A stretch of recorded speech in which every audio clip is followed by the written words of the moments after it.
Okay, you have the fader. No, you have the fader. No, you have the fader. No, you have the fader. No, you have the fader. No, you have No, the fader. you have the flavor. No, you the got flavor the or the fader? The vapors. Fader. The vapors. You got the vapors. You got the vapors. You got the vapors. Wait, Okay. is Andy going to start doing his rounds of saying goodnight? Oh, my Oh, God. everybody's applauding. Yay. Oh, shit. Let me tell you guys something. When you're playing a G minor on the bass and your brother is playing G major with drone, it can throw a person off if you're listening to that goddamn third. It's the major and minor third that gives the disarray. The disarray, which can turn into a disappointment. I had to figure out what the fuck was this the right bass line to the music? Was it or was it That's not? just because we haven't played that in quite some time. So I have some major news that just happened. Hey, no pun. Okay. No pun, Meryl. That Go was ahead. a pun. Yeah. That just happened now Mm-hmm. during the stream. Mm-hmm. Oh, Very exciting. Mm-hmm. what? It's going to go down this Sunday. Mm-hmm. We are interviewing Mm-hmm. Simon Greatbatch. Oh, shit. Here we go. Simon. Here we go. Yes.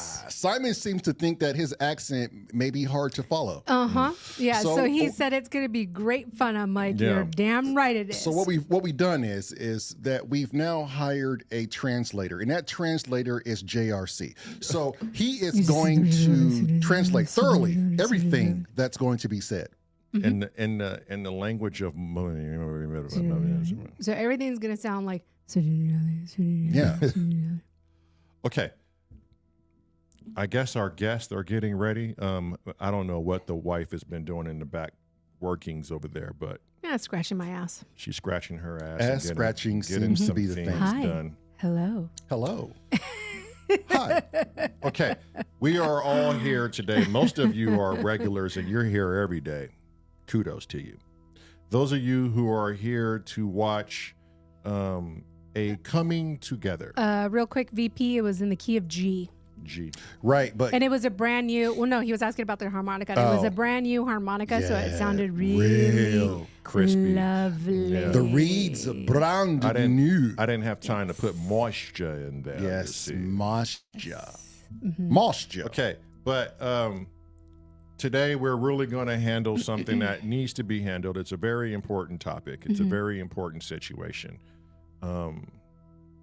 And us as moderators for this, you've come to the Continental, as Synth Samurai would say. The dude imagination is beyond me.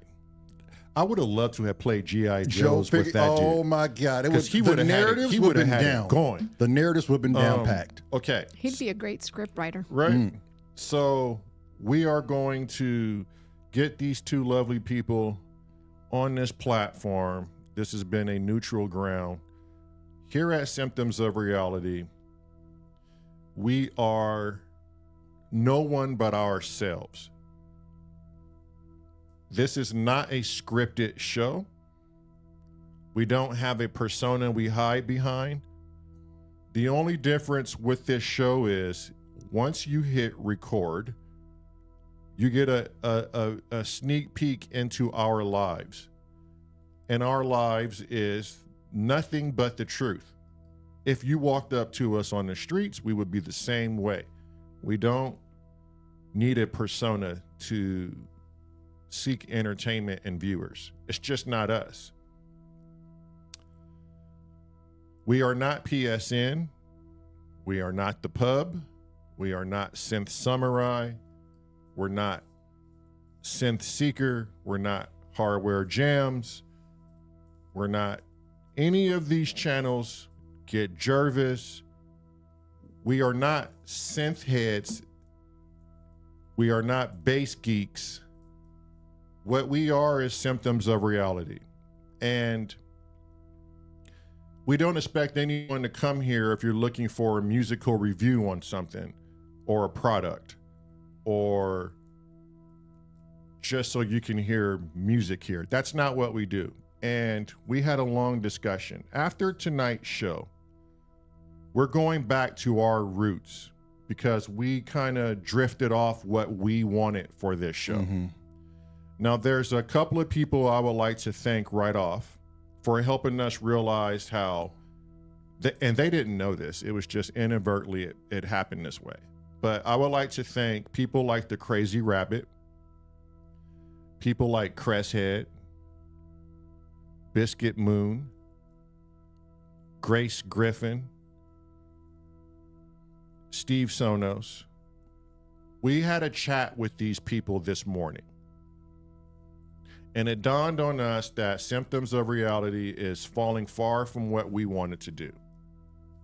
Our main goal here was to have a podcast based on meeting strangers and proving that we can all come together with a simple conversation showing we all have something in common. And that something in common is greater than the things we have that are uncommon. And so after today, we're taking our channel back to the course in which we intended. That's not going to be for everyone, and we know this. Right. And our channel basically started off as us, like you said, podcasting other humans, getting their life story, because we were fascinated by that. And what we were going to do is score the human consciousness. We said that from day one, like that was going to be our thing. Talk to people and score the experience. And on occasion play music. And on occasion play music so we can at least have some common ground and wash all the worries away with the music. Sometimes I think a lot of people get away from where they start because things just take you down a certain path. But for us, it's kind of like a big truck smacking us dead in the face at a complete stop. We knew we were not on the same path when we started, and Right. we got kind of carried away. So, but this is a good telltale of when sometimes you just got to go back home to the roots. Right. And it's been made clear to us that a lot of people who come here and they watch the show, I don't think I think there's some confusion as to what we are. There will be days you come on our show, we're not playing any music. There may be weeks you may come to this and we're not playing music. We're having deep conversations.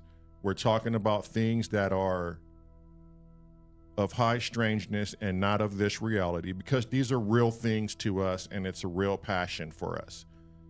So we don't expect people to come here every day. That's not what we expect you to do. We all three had a conversation with Cresshead. Cresshead is a very close friend to this show, and we hold him dear to our show. And he said, it sounds like you guys have just said, oh, reality smacked you in the face and you're off course.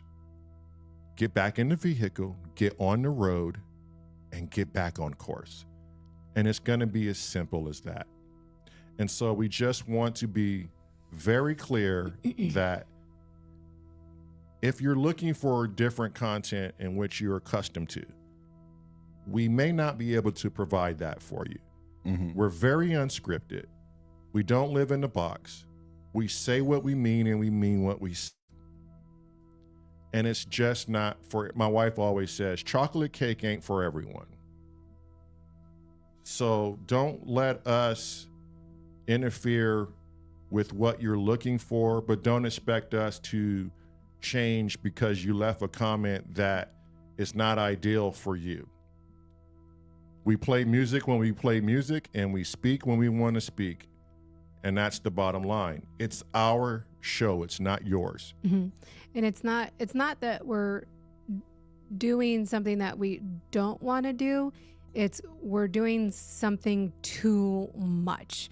So there needs to be a balance of both. So we need to go back to what we were lacking on, what we essentially gave up on. Yeah, but So we need to go back and bring balance back into the podcast. yeah, Right. and finish the album that we set out to do. Yeah. Like we're not coming at anybody. We're coming at ourselves more so than anything to keep ourselves complacent, because we were not complacent. No, we dropped the ball. We dropped the ball and we were all over the goddamn place like a bunch of rabbits. Yeah. Each other. But that comes just because of, outside stresses in life. Right. And Also. but we also didn't think we were going to grow as fast as we Yeah. did. Right. And this is not a punch at anybody that's Nope. here, I promise you. But we were happy when we didn't have the stress of, oh, do this, do that. Oh, you should do this, you should do that. You know, it kind of stressed us out. We have day jobs that will support our financial means for the most part. We're not rich. Do we need support? Absolutely. Does it help when you guys do super chats? More than you'll ever fucking know. Because we're just below the red like most Americans. Shit, most people across the world. Most people across the world, we're just trying to survive, but yet we are trying to do what makes us happy. Yeah. At the end of the day, I think that's what we're going to do. So it may be boring to some of you. We may lose some people, and that's completely fine with us. But we hope when you come here to this channel, we just please ask you to be honest with yourself. Is this channel for you? If not, as Grace Griffin would say, find another channel. If you don't have anything nice to say, find another channel that pleases you or create your own content. And what we do in here is we come out of our home, we come in our studio, we hit record, and we allow people in our lives, which is a privilege. But we love doing it. We love the interaction. We love getting our out to viewers that really appreciate what we do. We just don't like the extra added bullshit. We love people's opinions because that's what you do when you're a human and you're speaking to someone else. If people have an opinion, we respect their opinion 100%. Until it becomes their fact. Until it becomes a fact. Scruffy says, if you don't like it, then fuck off. Scruffy Fox. Yeah. And Scruffy Fox, that's out of character That's for out Scruffy. of character for him. is. That's so out of and that's Scruffy telling you. Fuck off. But Yeah, Scruffy and- Fox has a problem with his like button, I and he keep needs tripping to over fix that that. thing. Please. Yeah. It falls on you every time you go into Yeah. it. And then I Goddamn. pick it up though on the way in. You do. Andy Fireblade says, keep being you and doing you. But here's the thing, though, and we Thank you. and we thank you, and we totally know this, right? We know that when you put yourself out in the vast universe of the info web and YouTube, you are subject to ridicule or opinions and this and that. We're not saying not to have that. We're just saying if you're going to come to this channel and just keep pushing a narrative that doesn't suit our channel and you thinking that we're going to change, we're not going to do that. So it's best if you find another place. Right. We would like to keep everybody here. And the more so that proves this point is what's going to hopefully transpire today. Like my brother said, we're just one conversation away from understanding each other, not from not understanding. We have enough of that in the world. Right. But we have two people who are brilliant at what they do. Right. And this community is so small that it affects everybody. So to try and like run away from this, to try and say, stay out of it, it's not your business, run away from it. I can't do that because I'm vested. I'm vested in Robbie. I'm vested in Synth Samurai because it's a small community. We ultimately have become family. There's no way around it. Yes, some content may not be for you. Shit, Synth Samurai, some of his content is not for me, but I watch it to support my family. I watch Robbie to support my family. And sometimes they don't say shit interesting for me over at Pro Synth. The shit is boring sometimes, but I watch it because they're family and I support it. As Robbie joins us. As Robbie joins us. Right. You know, they're a bunch of older guys that's been hey Robbie, they're a bunch of older guys that's been around. Whoa. Older? Yeah, well, you know, older than me, for fuck's sake. Really? Yeah. Yeah, I think you are. How old are you? Oh, I know I am. Okay, yeah. I know I am. But anyways, back to my rant. Yeah. And sometimes that's what it is. No one, you know, we all come together for a specific reason, for the love of fucking music and to share the experiences of our life stories and to just congratulate each other on that alone. Steve says mature. Mature. He's more there mature. you go. And I'll be than That's you. the I'll be more political way. mature than my little younger peers as I evolve too. Thank you, Steve. That was very eloquent of you. And I am humbled enough to say, touche, Yeah. sir. Yeah. I'm more mature, like a stinky fine cheese. Like a stinky fine cheese. Those are Yeah. the best kinds of cheese. But Yeah. let me just finish that Go ahead. notion. Go ahead. And it's okay here in this space. It's okay in Synth Samurai space. It's okay in PSN and Kent space, the pub. It's okay. And there really, it's like there really shouldn't be any tension amongst us because we're so small.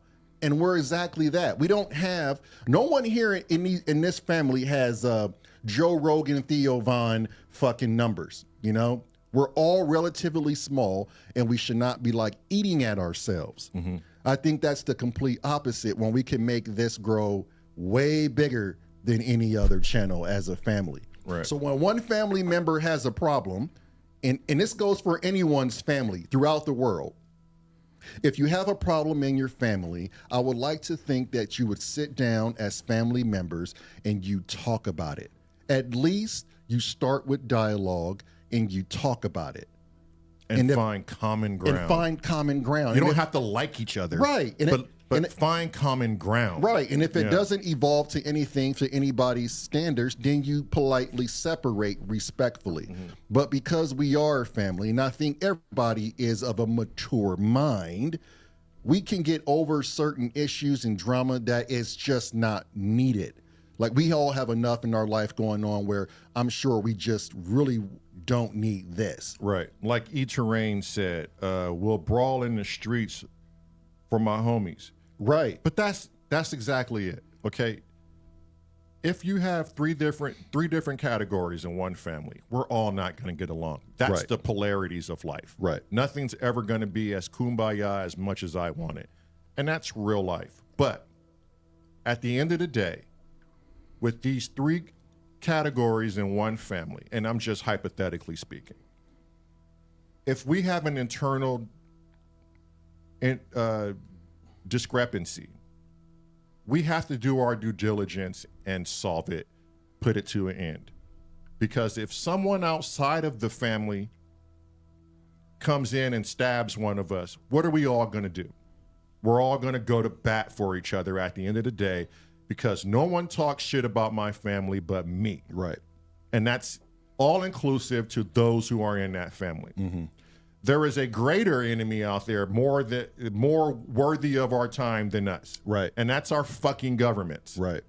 It's the drones. If we really want to find an enemy, let's go find an enemy that's worthy of our fight. Right. Yeah. But we shouldn't be fighting it with ourselves. Yeah. This should be the one place we can go to get away From the bullshit. Yeah, bullshit. to get away from the stresses. I kind of feel left out Why? because you guys are drinking bourbon, We only had pour. We don't and Robbie has a nice glass of red wine over there. oh, Oh. What do you have, Robbie? I have a Chilean Merlot. Oh, Chilean Merlot. damn. A That sounds Merlot. A Merlot. I I don't. know we are wine enthusiasts. Yeah, I don't ourselves. particularly like Merlots. No, we like cabs. Yeah. And to me, wine tastes Extra- like warm extra butter, tanning. whatever my palate is. Okay, so we're waiting for Synth Samurai to hop on board. Yeah. Where's Kent? Kent is being Kent. Okay, Probably Kent, working on his find son. your Harriet. Kent, Robbie, play the damn sample, would you, to get Kent in here? Oi! Kent, get your hairy ass into my office now! And that would be the sample. Do we want Kent in, or do we want just? Or do we just want? I mean, he's been involved in it, so his name has been spoken. So It doesn't matter the because publicist. we're all involved in it. Yeah. Right. You know? Okay. So Let's just wait for us, Synth Samurai. yeah, us as moderators, what we are going to do, and this is mainly Cresthead's great Cresthead idea, is what we're going to do is we are basically, well, everyone knows this is neutral ground. We're the Continental, essentially. That's what someone has dubbed us. Did you like the thumbnail? I did like the thumbnail. I'm asking Robbie. Oh yeah, I did. Yeah. Yeah. So we are going to keep quiet for the most part. The only thing we are going to introduce are questions that we would like both sides to answer. Now, I'm gonna say this because this is and I'm not speaking for Lamar or Marilyn, but from my impression, when I'm the guy looking inside from out, this whole thing seems like a one-way type battle where it's Synth Samurai saying things and Robbie's not saying things. That's how I'm looking at it from this whole perspective. I don't know what happened in the beginning. I don't know how all of this started.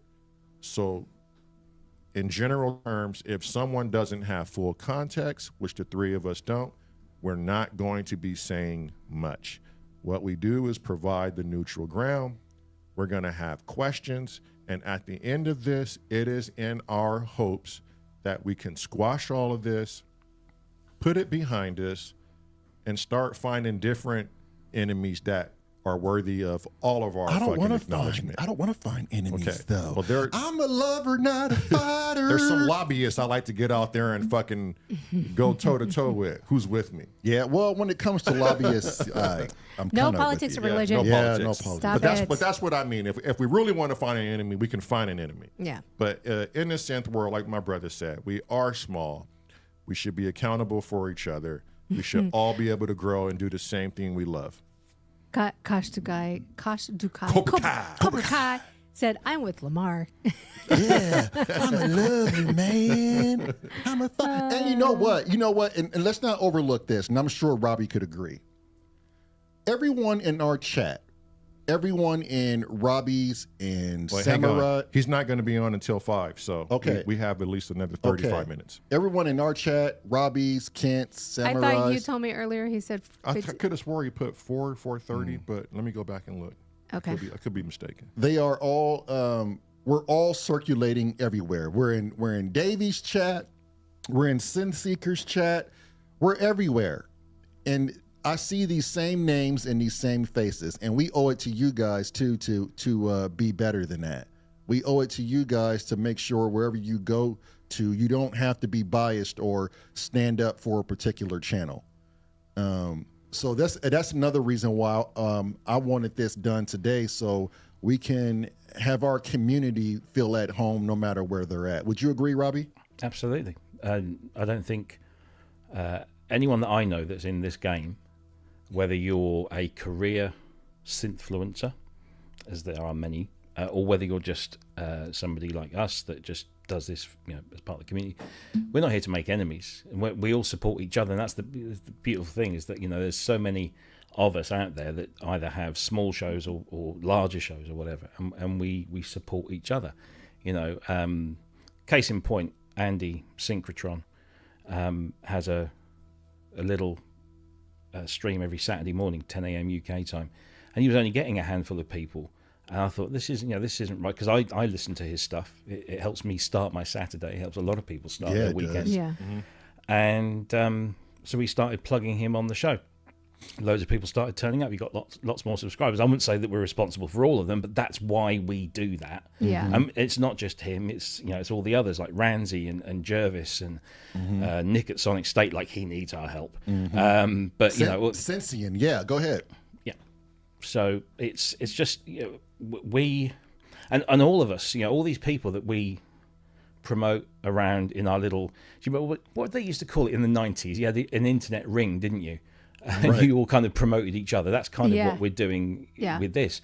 Right. And a few times a year, we're very fortunate that we can actually meet up in person, because especially the UK-based guys, we can meet up at a handful of shows here in the UK. We also meet up at places like Superbooth, and we have a screen and we go out for dinner, and we have a laugh, and it's all cool. We're all friends, and as I said last night, there are channels I don't watch, because it's just not my thing. It's not my bag. It doesn't push my buttons. I've got other. right, This is what you were saying. If there's a channel out there that you do like, go and watch that instead. But there's no need to cause any not anxiety, Animosity. Anxiety, but anxiety too. Oh, well, anxiety too. Yeah. Yeah. But animosity, you know, And it's okay. And it's okay not to like a channel and not feel bad about that. You know, it's okay to have a taste. It's okay that I like wheated bourbon and my brother likes a super hot ass corn-based bourbon. It's okay. Like this is the flavor of life. No one needs to like everything that the other person likes. Yeah. But to your point, Robbie, if we don't support each other, I would like to say YouTube is going to support us, but the algorithm is shit when it comes to music. So if we're going to support ourselves and other musicians, it's only going to benefit ourselves. And as they get big, we get big. As we get big, you get big. And we could bring up others. Others. Like, if we started working with each other, this is the main issue with the world, right? We depend on 10% to look out for our best interest.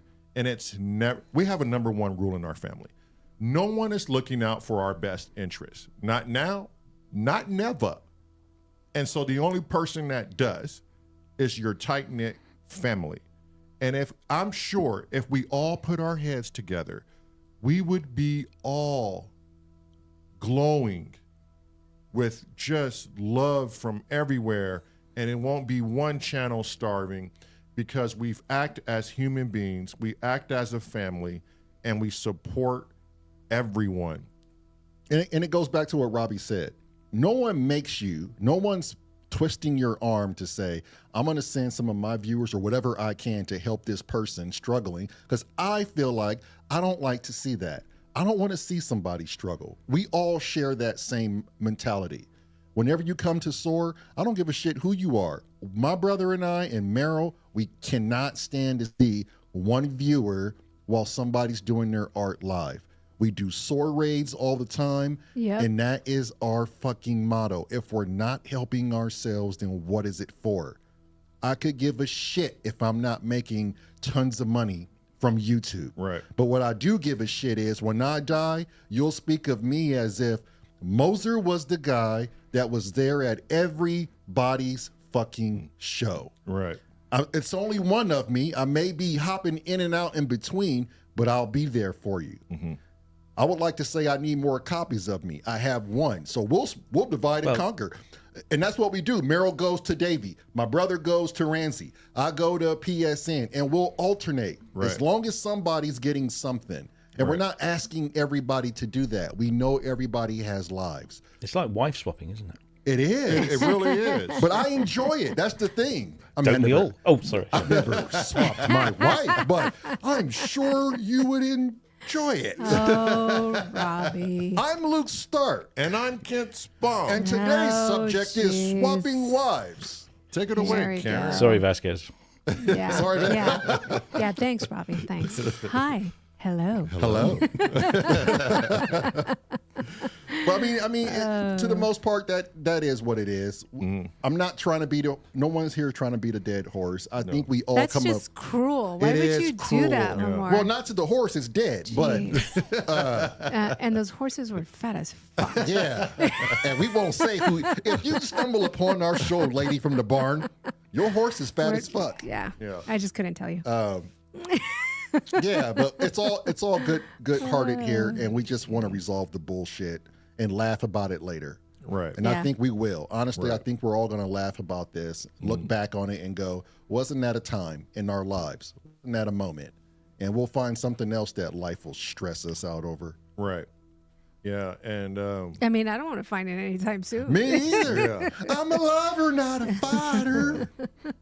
yeah, I just want to go back to our old, like a lot of people don't know, but the Crazy Rabbit has been surfing our old stuff, and he's just reminded us of Who we were. what we set out to do, and we're gonna have to revert and go back and do things different. You know what's funny is channels like Symptoms of Reality, and I'm only gonna speak for us. When I'm out there looking at other shows, we do preach a game of we need to start being more family and more love, and there's enough negativity in our lives. Like, why do we want to add more? Life's already hard. I like playing video games on easy mode because I'm playing a real one that's fucking difficult Ultra already. difficult hard. So I'm not going to come in and make something else hard when I'm trying to get away from it. And we set out for this goal to just, we used to go out and do interviews with people and pull them aside, complete strangers, and ask them, you know, who taught you to love? Think about who taught you to love and who taught you to hate, you know, and people would have a really hard time answering these questions. Yeah, simple questions. Because it's not something you would normally think about. And what was beautiful about these questions in the moment were, and these are the moments we wanted to score, okay, was them really thinking and trying to go back on their life and say, you know what? This is what taught me to hate. This is who or what taught me to love. And we would bring those videos home. We would look at them during editing and we would go, oh my God, this is a perfect score on how this person answered, you know, and to see their face expression and how long it took them to answer the question. And you could totally like tell a difference who were living in their ego, who their ego had to have an answer immediately. Their ego had to have an answer for the question that was presented. And then there was those who wouldn't let ego drive at all, who silenced the ego and sat there, I shit you not, Robbie, for 15 minutes to think about what was asked to them. I think the number one question too was, who are you outside of your name? Outside of your name, who are you? And we would pose that question. And answer that on the fly. You know? I mean, not what are you, but who are you? Who are you? And how well do you know yourself? But 80% of it was people just looking at us crazy, ignoring us, walking by us, didn't want to be bothered. As they're going shopping, you know, they don't really have anything to do today as they're shopping, because we put ourselves in a place where people would go shop. Right. And it just goes to show how straightforward and how they have these blinders on with their lives, and they don't want to entertain a human experience.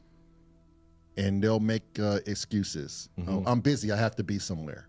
Yeah. Or I have to do this, or I'm not interested, or I don't want a human experience. So, and that just showed us where people were with their lives. And the ones that took time out to have these interviews with us turned out to be the most profound people that are actually in touch with themselves. Right. Right. I just hope at the end of the day, like that this is all squashed and it causes no one any grief, and it doesn't, you know, prevent anyone from making connections and doing what they have to do to feed the family and push on with their business, because we are entrepreneurs. We run a farrier business, you know, that's growing, and I just know business. I know business. I know what it takes. And I know one bad word of mouth in the farrier world can set you back from getting clients, can set you back from certain things. But, you know, we don't know what happened. We don't know what started. So we're just going to be neutral. We don't just hop on anyone's side. So if any of you out there thinking we're just going to be on one person, no, it's not. It's not what the Continental does. Right. And to be honest, Synth Samurai was the one who said, you know, let's go to the S.O.R channel and let's do this on the S.O.R channel, you know. So even he knows who we are as people. Him and I have shared a few messages that weren't private. We put it out there. So I really just wanted to go away for the most part. I was telling my brother earlier today and my wife, I said, you know, when we were young, him and I used to play G.I. Joes together. He used to be Snake Eyes and I used to be Storm Shadow. And I liked to be the enemy and he loved to be the good guy. But at the end of the day, we were twin brothers and we loved each other. But on that G.I. Joe battlefield, in that imaginary world, he was my motherfucking enemy. And we were going at it. So the only thing I think what this relates to is brothers going at it. The lack of context. Right. If the context was not up for interpretation, I think we would have had the World Wrestling Federation going on here, where, you know, we are looking at Hulk Hogan versus the Iron Sheik, you know? Right. And if I knew it was that, then I want to hop in and be Big John Studd. I'm Right, sorry. right. You know, I come in with a fucking elbow and say, no, symptoms of reality is the shit, and you're all fucking wrong. But I don't know if it was a playful thing like that. I don't know if we were just, if that's something you just jump in and protagonist and do. So that would be a question we would have for Synth Samurai, you know, because when I watch the show, I go, God, this dude reminds me of a fucking wrestler. He's got the Macho Man glasses, and he's got this persona going, and it's genius what he does. What he does is genius. He doesn't make his show boring. He adds character to it, and that's what's beautiful about everybody's channel is you find what you do, you find what works, and I just hope that we can find what context this is in. I don't know if it's gonna work. Who knows? But I know this. If we don't try, we don't get fucking answers. Right. Yeah, we just let ourselves down ultimately. And I don't want to see that. So, and I know you can't say much right now, Robbie. I know we're going to wait. But if you have something that you want to share, shit, floor is yours. No, I don't think it would be fair for me. I said a lot last night. When you asked me to tell you, and if we're going to have a pleasant debate here, then I would. I don't think it'd be fair for me to get a 20-minute head start. Right. Yeah, that's not me. That's yeah. not me. Yeah. Yep. Yeah. But what I will say is that what a lot of what you said, I agree with. This is we're only here for a very short amount of time in the grand scheme of things. And we should be making the most of it and enjoying it as much as we possibly can. And when life serves us a shit sandwich, we chow down and we move on to hopefully the next better sandwich. That's a really bad analogy. That is. That was good. But you know what I mean. Another shit sandwich? Yeah, go ahead. It might be a better shit sandwich. Who knows? But up until this situation, I'm not saying it never happened in our community, and I've been part of this community for many years. I'd never seen something like this happen before, where individuals were being singled out, and it saddened me, and it annoyed me, and it bothered me, concerned me, and other people. And I, as I said last night, I decided very early on that this was not something that should be allowed to flourish and grow and turn into something awful. And I, as the kind of the owner of the channel, and I spoke to my colleagues on there, and I just said, look, this is going on. If I don't know what I'm going to do about it, but the thing I will do is just not ignore it, but just not rise to it, not say anything, don't acknowledge it. As I said, it was a fire that was burning that I didn't want to see get any larger, and I just wanted it to go out. And my method, whether it's the right one or not, was to starve the fire of oxygen, and that's all I've been trying to do. But yeah, that's we are. You say we're a small community. We're actually quite big, because if you go to, especially with if we're talking about the synthesizer, electronic music, technology kind of community, when you go out to some of these shows, you realise actually there's a lot of us. There's a lot of people there. Yeah, I was more all so like the same things. Right, and I was more so referring to the content creation. Yeah, and the big numbers and all that. Yeah. And there are individuals. There is a kind of, for want of a better phrase, a hierarchy. And there are those people who have decided to make this their actual career, their livelihood. This is what pays the bills. It's what pays their mortgage. It's what puts the food on the table. That's a brave choice. It's not one that I would make. I'm very risk averse, and that's not something I would ever entertain. So ProSynth Network has never been a for-profit exercise. It doesn't line my pockets.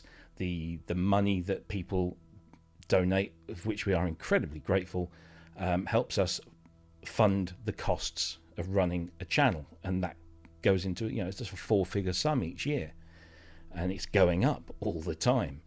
So I'd love to be able to fund it from my own pocket. I can't. We did initially, as I said last night, we started on very meager tools, and we were doing everything for free, but it soon became apparent that our audience deserved something a little bit more professional. And so we investigated, and for the first year we put our hands into our own pockets and funded the software that we use, which is the same one that you use, the StreamYard. We got it on, we got a special offer and what have you. And it then got to the point that we thought, actually, this has improved our show, and our audience are really appreciating the uplift in professionalism, certainly from a technological standpoint. I don't know about the presenters, but from a technological standpoint, we were a little slicker, and people were appreciating that. And it just got to the point where we said, we can't carry this on our own, so if you want to help us, feel free. And initially we had a PayPal donation page, and I genuinely thought we might get a few pounds here, a few pounds there. There was no obligation. The channel was always going to be free. There was never going to be a paywall. We were never going to go exclusively behind some sort of system like Patreon. In fact, I was very reluctant to start Patreon because we have a Patreon. You want to I go always check thought it out?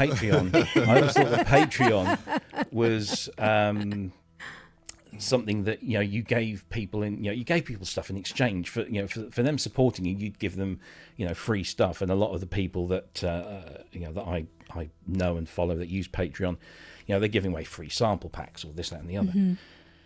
I didn't have the time to create any of that stuff, but I spoke to somebody who was very well versed in this, and I said, look, people don't like using PayPal. A lot of people don't like using PayPal. I'm looking for something. And they said, well, try Patreon. I said, well, I don't have anything to give apart from the show. And they said, but that's it.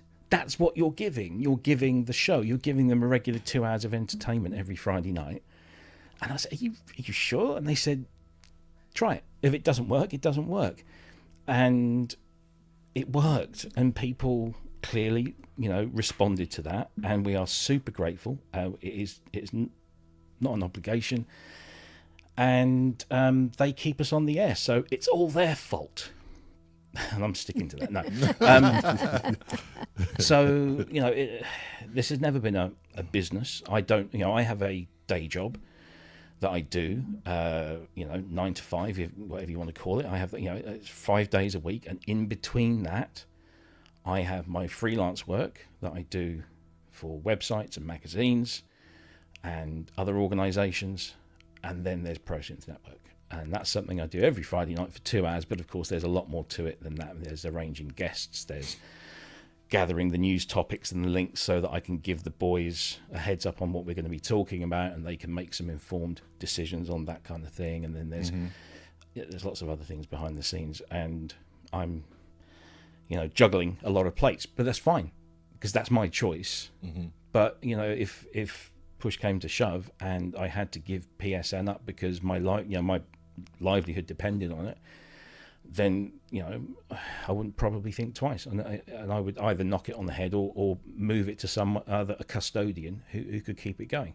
But hopefully that won't be the case. We've been here now for 4.5 years. It'll be 5 years in March next year that we've been going, and we've never missed a show. We did move the days around a little bit, but we've never missed a week. We're live streaming for a year, so there. Yeah. But that's very, honestly, it's very brave of you to commit to doing a show And we did every it single 24 hours. day. it's freaking hard. And we did a 24-hour Yeah. live stream. After our Absolutely. 100, That Hats was a off to you. shit show. after that 100 day, every day, and that Yeah, 24-hour live stream at the last of it, I'm telling you, I don't want to do 24-hour No. fucking stream again in my life. It was No. just, If- I was saying dumb shit like, Like- I'm just watching my eyelids to make sure that they're eyelids. Yeah. Yeah. The fuck am I at that point in time? I have no clue. Oh man! But what- if nobody's ever seen that, No, you I guys- did look through your channel. I looked at all the videos and I thought, shit, guys, make your mind up. What are you doing? Are you doing 100 days? Are you doing 365? But, yeah. We look, started off as 100 days, and then when we finished it, we're like, well, we finished it. Now what? I know. It was like, man, what are Shit. we gonna do now? Not enough excitement in our lives. Yeah. We need to do this shit. Not enough stresses in our lives. What are we gonna do now? So we're like, 365. Yeah. But channels like yours, Robbie, it's needed.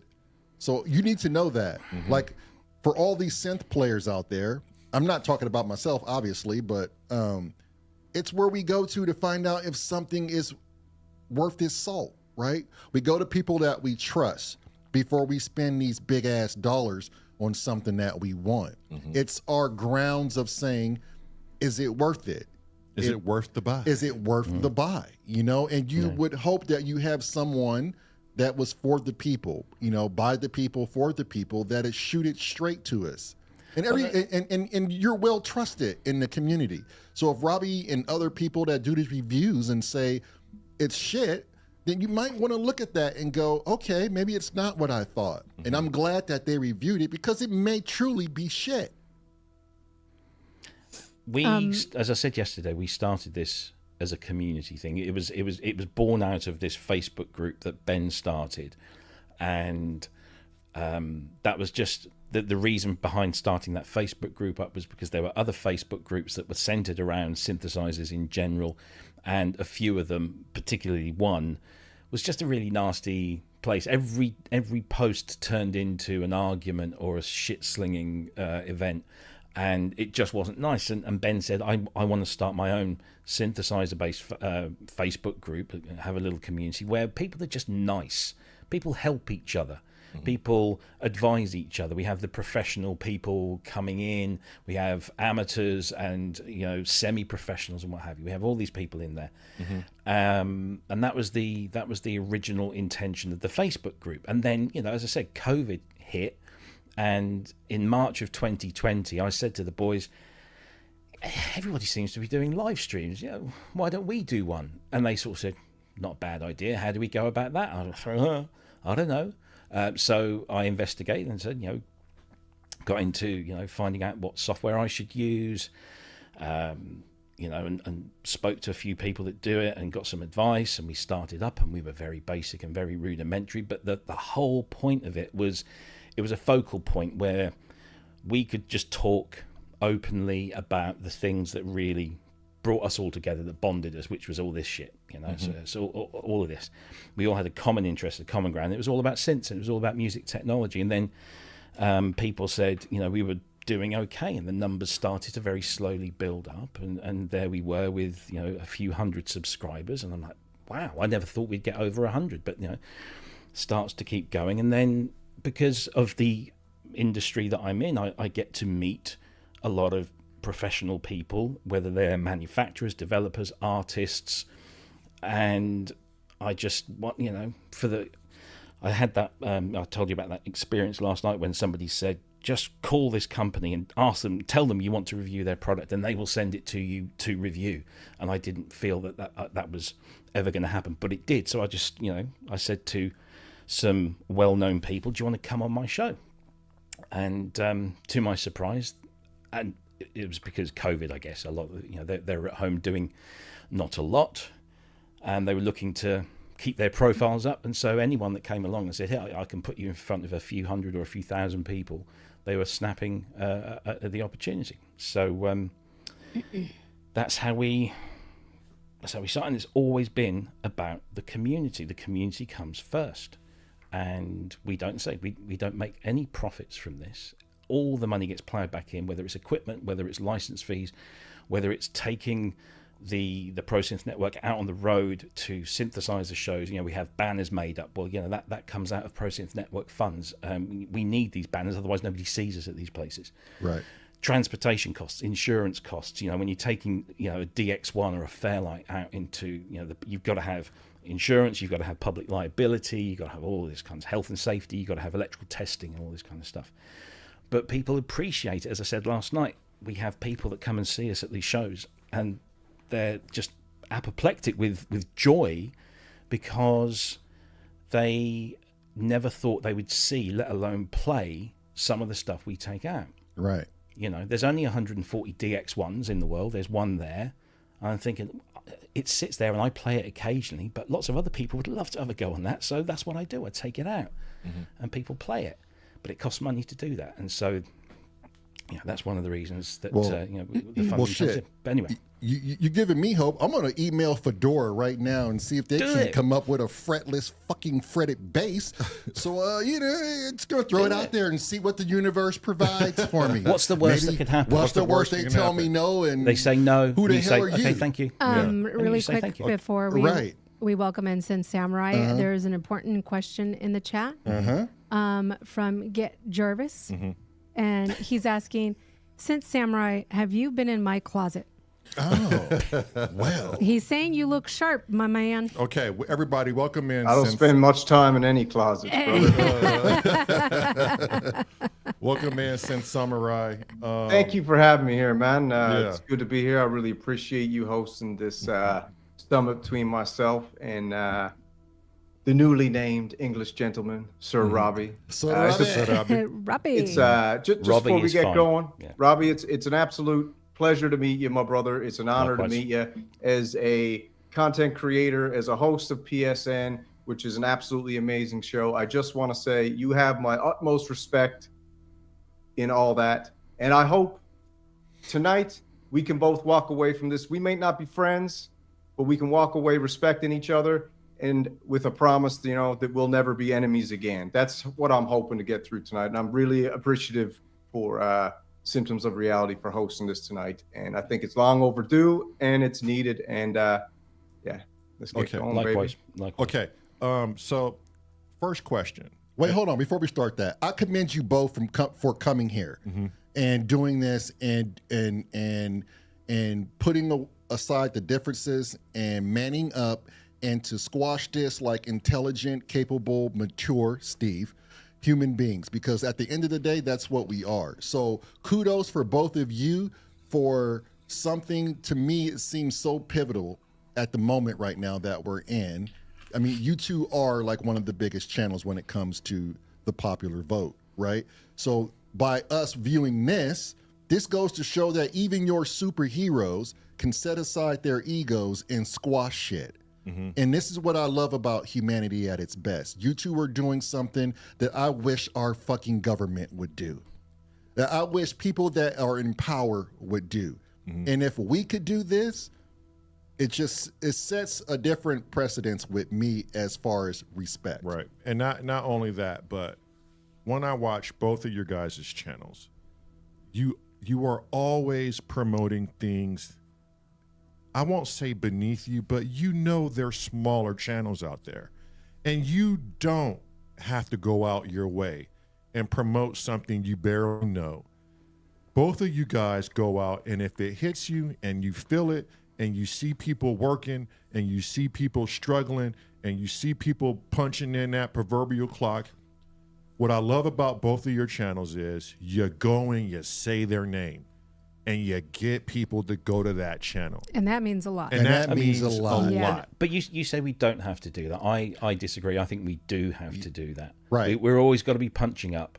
We've always got to be support, because we were all 0 subscribers, 0 viewers at one point, and we relied on word of mouth, and we relied on other people talking about us and sharing it around. So if we're not paying that forward, then we shouldn't be doing. I think you shouldn't be doing anything unless you pay it forward. If you will always make a success on with the help of other people, right? And so you should always help them, right? Not for any other reason than you were there once, right? Because it's the one thing I hate is gatekeepers. But go ahead, Synth Samurai, if you got something to say with that. Well, what I was going to say is I was listening to you yesterday, just caught a little bit of it on the way home when I was driving home, and you were talking about frequencies with a guy, Biscuit, I believe, and how there's certain frequencies you tune into and there's certain radio stations. And I believe the three of us right here now, we all have different radio stations, and I don't get all your stuff. You don't get all my stuff. Robbie doesn't get all your stuff. There's different frequencies, but there's this crossover zone where we do get each other in certain areas. Yes. And when you said that about Biscuit last night, I was lying in bed. I was almost asleep. I had to get up 3 a.m. and go pull a friggin' 12, 15-hour shift in the salt mine. And I was like, you know what? I got to check my phone here for some weird reason. Picked up my phone. The Miracle Man, Kent Spong, newly named the Miracle Man because he works miracles on those beautiful machines he's always doing. The Miracle Man, Kent Spong stream popped up, and what did I see? I was like, I guess I'll just click this. I don't know why I'll click it and see what's going on in there. I clicked it, and it was right at the point where you guys started getting into this stuff. Yeah. And I was like, this is fascinating. After hearing the frequency chat and the serendipity and the synchronicity, I was like, I'm meant to hear this. And I was always wondering why I was what is this systems of reality stream? Why is it drawing me here a little bit? And I honestly think it drew me here. I don't know if it drew Robbie here, but we all came together, drew together for a reason. I think it's actually for this moment now. And when I started listening to you, it was just when Robbie started talking, and he was talking about some anxiety and stuff he was having, and talking about some apprehensions about continuing the show and all this kind of stuff. And I saw my father in him. My father dealt with a lot of anxiety, and I saw my father in him, and I was like, all right, a battle's a battle. We're in a bit of a war here right now, but I know what it felt like witnessing my father going through a bit of anxiety. And then all I thought about was his children and his wife. And if this battle that we're having here, wherever it's been going on for almost 6 months. If this battle we're having is causing this beautiful man to disrupt some of his family time, and to have his wife and children look at him and see him doing the best he can to suppress his anxiety in order to be the dad, to be the husband he can. If I can come on here now and say, you know what, bro, let's squash this beef right now, however you want to do it, I think it's the right time to do it. I want to thank you guys for doing it. And I think it's bigger than just kind of organized. There's something going on in the ether. I do enjoy you guys and that type of topic that you do. I know some of your viewers don't, but for me, that's right on the money. I love it. And like I said, Robbie, I got the utmost respect for you, my man. And it's just sad that we kind of got trapped up when this hurricane met the tornado. Do you know what I mean? And right. Do you know, I sorry to interrupt. My wife said to me this morning, about 7:30, after about 3.5 hours sleep, because obviously we didn't get off until 3:30 in the morning. She says, what were you doing until 3:30 in the morning? So I said, I went to explain it to her, and I said, I stopped myself, and I thought, actually, what I'm about to say just sounds so silly. It sounds ridiculous. It sounds like, I'm trying to explain some kind of playground beef between two little boys who've fallen out over who has got the nicest lunchbox or whatever. And I said, yeah, it will sound silly, but I'm going to tell you. So I told her, and she says, you're right, it does sound silly, but you got to get it sorted. She's very, I mentioned, I don't want to sort of bring in, my various health conditions that I have, but, I've, yes, I do suffer from medical anxiety, and I'm on medication. I've had CBT for it, and I know how to control it. And I have a very particular focus on my anxiety, but it does manifest in other respects. And in recent weeks, I just kind of sat here and for the very first time thought, if there's something really causing you a problem in your life, the best thing to do is to cut it out. Whatever it might be, whether it's booze, drugs, people, whoever, cut it out.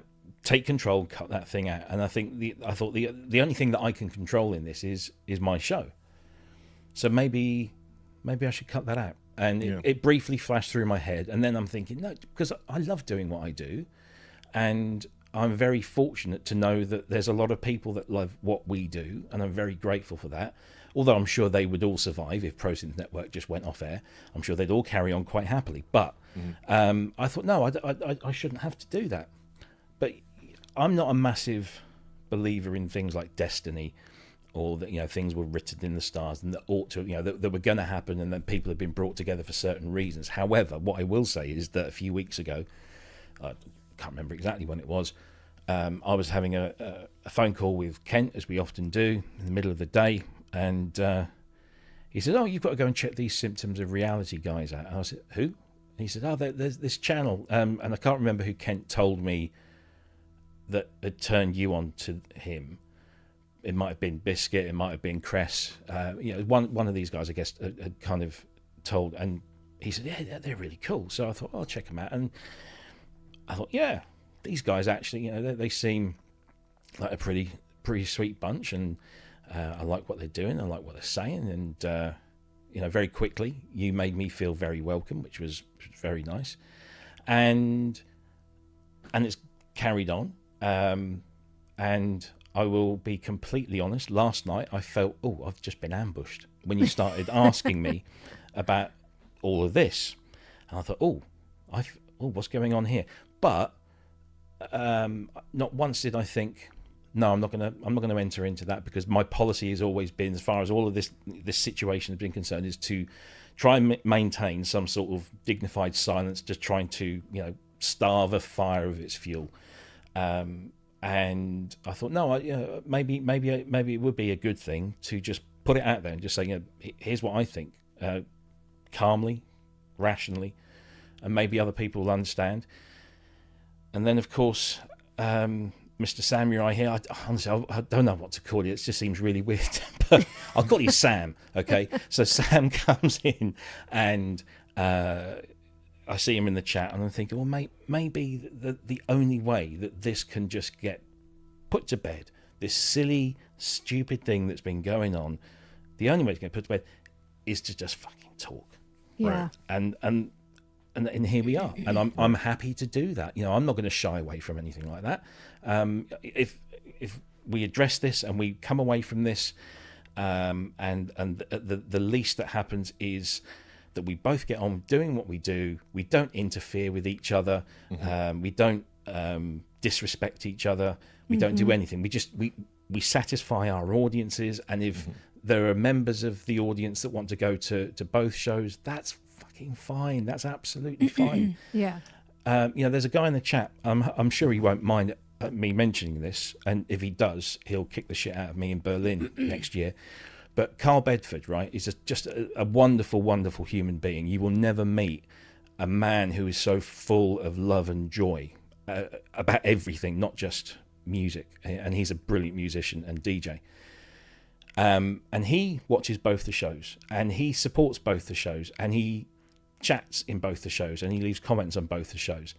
And I'm looking at him and thinking, yeah, that's it. That's all it's got to be. We don't need people baiting each other in everyone's chats. We don't need presenters doing anything like that. Yeah.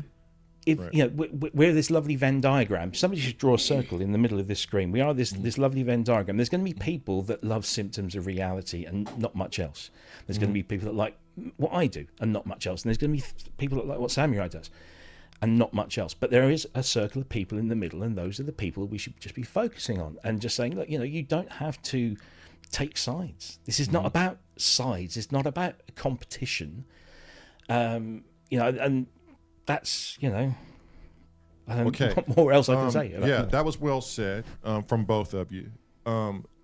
Let's jump straight into the question. Okay. Question one is more geared towards Synth Samurai. Like I said, it seems to be a one-way argument as to what's been going on. It's been more from Synth Samurai, and you don't really hear much from Robbie in return at all. So take us back, Synth. Where in your mind did this start? How did it start? And yeah, let me take you back. Let me take you back. Let me take you back. Let me take you back. Let me take you back to where all this started.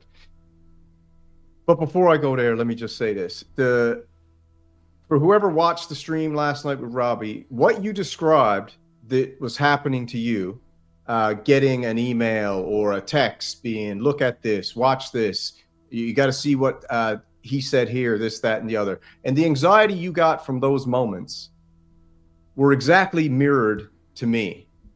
This was mirroring both of us. These moments were happening to me. I was getting things sent to me. I was getting screenshots and video clips sent to me. Okay. I don't even want to go into all of it, but if you could look at me in the eye through these beautiful sunglasses, I know you're an honest man, and you'll look at me and be like, I probably said a few things. Would you agree? I would agree that certainly when this started, and I'm kind of dating this around May of this year, that your channel was brought up, I think, in one of Kent's shows. And yeah, I might have said a few things like, yeah, I don't like what that guy's saying. I don't like that what that guy's doing. I don't like his whole shtick. Sure, whatever it was. Yeah. But you would agree that something whatever was said at the outset, there was stuff was being said. Yeah, some things were said, and fair enough, as for me as well. So this all went, and to be honest, I think there was a lot of. I'll get into that later, but so I take you back. This whole Synth Mafia story started. It had nothing to do with Pro Synth Network. To be honest, I wasn't even tuned into Pro Synth Network for the longest time. The Synth Mafia started as a storyline and a narrative. Like, how much of my content have you actually watched? Of yours? Yeah, like how much have you watched? A fair bit. Okay, cool. Certainly since May of this year, pretty much a fair bit. So you kind of get a gist of what's happening here outside of our little. Yeah. Okay. So the Synth Mafia started as a narrative in a story where the Behringer Bros were up against the Synth Mafia. The Synth Mafia was a fictional, although now, would you ask me if I think the Synth Mafia is real? Of course I do. Do I think Robbie and Pro Synth Network and the boys are the Synth Mafia? No, I do not. Okay? But the Synth Mafia started as a little bit of a playful joke with the Behringer brothers going back and the battle between Uli Behringer and the Synth Mafia trying to shut them down. And that was going on for ages and ages and ages in my content. My content is made through storylines, narratives, weaving. And if you join into the fantasy land where I'm having a lot of fun and we're all having lots of fun, then you can start seeing these narratives unfolding, and they're very playful and innocent. The things about division and dividing and all these groups and stuff, those were all just groups within my little world and our little world that we had. These weren't like divisions of any sort. So then one day, after finding Pro Synth Network and some other synthesizer channels, but specifically Pro Synth Networks, I was interested in it. I loved it. I watched it every single Friday. I was like, man, it's cool. One particular day, and you nailed it the other night, the Moog Labyrinth was getting released at Super Booth. I believe it was Super Booth. And you guys were speaking playfully and coyfully about being invited into, secret hotel rooms and, signing NDAs and getting access to all these but like you were joking around and being very coy about it and playful, almost embracing the idea of what I'm kind of joking about. So at that moment, I didn't really know much about you. I caught the clip and I was like, oh man, this kind of blends perfectly to my Synth Mafia narrative I have going over here. Let me just say, so you think the Synth Mafia doesn't exist in a little YouTube short or whatever it was. And that's when it kind of began. And the Synth Mafia was never, ever pointed towards Pro Synth Network and all that kind of stuff. It had nothing to do with that at all. And then that one day, I think I was in your stream as a joke and I said, question. And I think you guys probably didn't want it to pop on the screen. It did. And it was like, is the Synth Mafia real or a figment of my imagination? I was literally joking and playing around. And yourself, and I don't know the other man's name, the gentleman, but you guys went back and forth a little bit and kind of talked it out. And we're being a little bit serious about it and a little bit annoyed at me for doing it. And then the Miracle Man, Kent Spong, in the background was like, hey, fellas, he's joking. I think he's joking. And I was like, oh, man, maybe they're not getting the joke. Maybe they actually really think that this is a thing.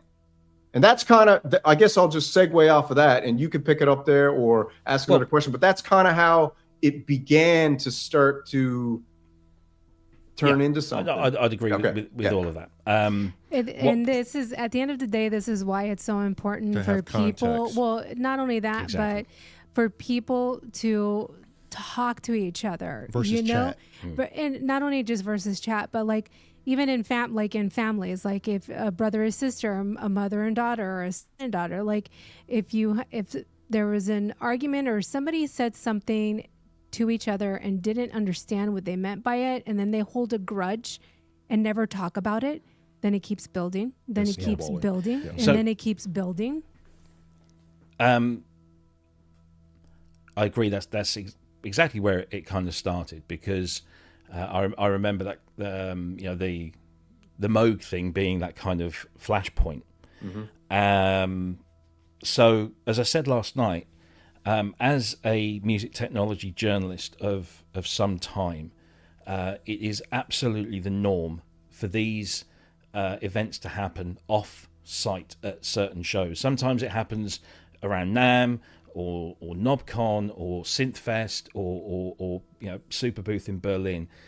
These things happen. They happen not because people are trying to hide things, and it's the people that go to these things or are invited to these things are people who are important to that particular company's PR and marketing strategy, which is just a business strategy that every business has. And they want to keep their distributors, their retailers, the journalists that work alongside them, the synth influencers, the YouTube people like the Cuckoos and the Bo Beats and the Lou Pops of this world.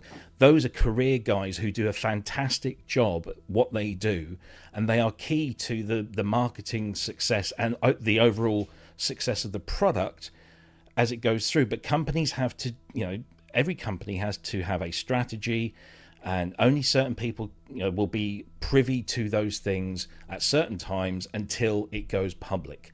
And the reason for that is there are many reasons. But, companies don't want other companies to know what they're working on because it would cost them their advantage. It's just business. It's it's capitalism, man. It's 100%, brother. 100%. It's still exactly. Weird. But it's not weird because it's weird to me. That's weird, all I mean. So it's weird to me, and I can understand it's you know weird. What I'm saying? Yeah, it's weird to an outsider. It's weird to somebody who's not in the business. And I'm not saying that you're not in the business. You wouldn't understand. But there's lots of things I don't understand about other businesses, and I think, well, that's just silly. But it's because I don't know the ins and outs, and I've been very fortunate to be in those positions where I've learned how the system works. And so you ease yourself into that system, and you find that you work with companies to help write about their products or make videos about their products or demonstrate their products or take their products out on to your shows or what have you. And they know that it's a good investment for them to do that and to keep us all on side, to make sure that we know. I mean, if a product is launched, a product like the Polyroot 12 or the Moog Muse or whatever, if it launches on Friday and that is the first we hear about it, we've got to write stuff there and then on the spot, and that's just then everyone's fighting to try and get their thing out first. Manufacturers understand that the press need to know about this stuff in advance. That's why we get privileged access, and it is a privilege and it's not a right. We get privileged access, not to everything but to certain things, and they know who's best at helping certain product lines and product ranges. We get access to this stuff so that we can then sit back, we get sent this stuff early so that we can explore it, learn it, write our thoughts down about it, whether it's good, whether it's bad, whether we're indifferent or whatever. That's why we get that privileged access ahead of time. But it's not a secret club or a secret society because, yes, not everyone's invited in, but that's because they're not in the industry. And can I ask you a question? Just I understand. Sure. I understand exactly what you're saying. Can I ask you a question? At what point did this start to bother? Like, why did this be taken so to heart that Pro Synth Network was the emblem of the Synth Mafia? Like, why did you guys so ironically embrace it in this weird kind of way by being so defensive about it? I was going to ask that same question. Yeah, good question. So I was guilty of not researching your channel, and somebody said, "Oh, this guy is talking about the Synth Mafia," and I should have gone to the channel. I should have gone back and thought, and if I'd have watched everything, maybe I would have got your whole shtick, okay, and what you do and what people like you for, and I would think, this guy's just taking the piss and he's having a laugh. But there is another side to this, and that is you're not the first person to take that stance. You might be the first person to do it in that particular style, but you're not the first person to take that point of view that there is some kind of cloak and dagger thing going on, and that people like me and other people in the industry get privileged access to all of this stuff, and therefore we're somehow duty bound to only give positive feedback because we're frightened we might not get more free stuff. That isn't the case. I've never ever signed an agreement, and we've never been asked to sign an agreement by any manufacturer that says you will only say good things about our product, otherwise we won't send you any more. And I've said bad things about Arturia's stuff. trying to remember, it was one of the V collections a few years ago. I had some real issues with it, and I did a review of it, and I wasn't very, very happy. Yet they still continue to, talk to me, send me stuff, and ask me to review it. And I think what happened there was that Moog event seemed to generate, because everybody in this community was expecting Moog to show up at Super Booth and say, "Hey everyone, here's the Moog Muse." You saw it at Super Bowl. When the guy was playing the white painted version of it, it was the worst leak in history. I was covering the Moog Muse Synthspiracy for months and months and months and months. So it just kind of. But the thing is, and here's another thing, I'm not at liberty to kind of go into details, but we all know that Moog has gone through a major transition in the last 12 months, having been sold and bought up by the In Music Group, and then people's ideas of what Moog Moog Music might be doing because of the fact they've been taken over by Jack and his team. So the whole Moog thing at that time at Super Booth had a certain spice attached to it, because everyone was expecting the Muse to be announced and launched, and people could go up and play it, but it wasn't, and that caused a lot of, even myself ahead of time, it was like, why aren't they showing the Muse? It's not down. Okay. And then one of the publications I work for, we have a very good relationship with Moog's PR company. It's an individual separate company from Moog, and we have a very good relationship with them because they represent lots of companies, so they're always very keen to make sure that we get all the information, and they wanted us to get as much information about the Muse as possible. And that's why we got invited to that event, and we got some very exclusive access. It was brilliant. We didn't get one. There's not one in this studio, and they didn't send us one. We got a short amount of time with one in Berlin, along with a whole bunch of other industry people, whether they're press or artists. They were there. There was nothing cloak and dagger about it. There was some food and drink. There was a live performance by the wonderful Lisa Belladonna. And then there was a little speech by the Moog people just telling us, we hope to launch here. This is how much we're going to launch it for. We hope to have as much stock in the shops as possible at certain times. And so it's all the boring stuff. And that's all it was. But I think when I came across your show and your whole spiel about that, I think I'll hold my hands up, guilty. I probably took that to heart, because you're not the first person to assume that there is this kind of secret society thing going on, and you won't be the last, that's for sure. But as somebody who is kind of therefore included in that secret society, and I know for well there isn't one, all I want to do is debunk that whole myth and just say, look, there isn't a secret society. This is just the way that the press and journalists and marketing and PR and artist representation, it's the way it works. And it's the same way with any business. Okay, fair enough. Yeah, so that's why I think I picked up on it. And sorry, let me just finish. Sorry. Yeah, go ahead. That's why I kind of picked up on it, and I think I honestly don't remember whether it was on the ProSynth Network show or whether it was on one of Kent's pubs, who I just want to say right now, we are two separate entities. We're not connected. The only thing that connects us is that similar people join in, but we are not associated with each other. We just enjoy doing both of these things. On one of those shows, your name came up, your channel came up. I had literally just watched one or two things where you had gone on about this Moog secret society, synth mafia, blah blah blah, and I'm just like, talking shit, man.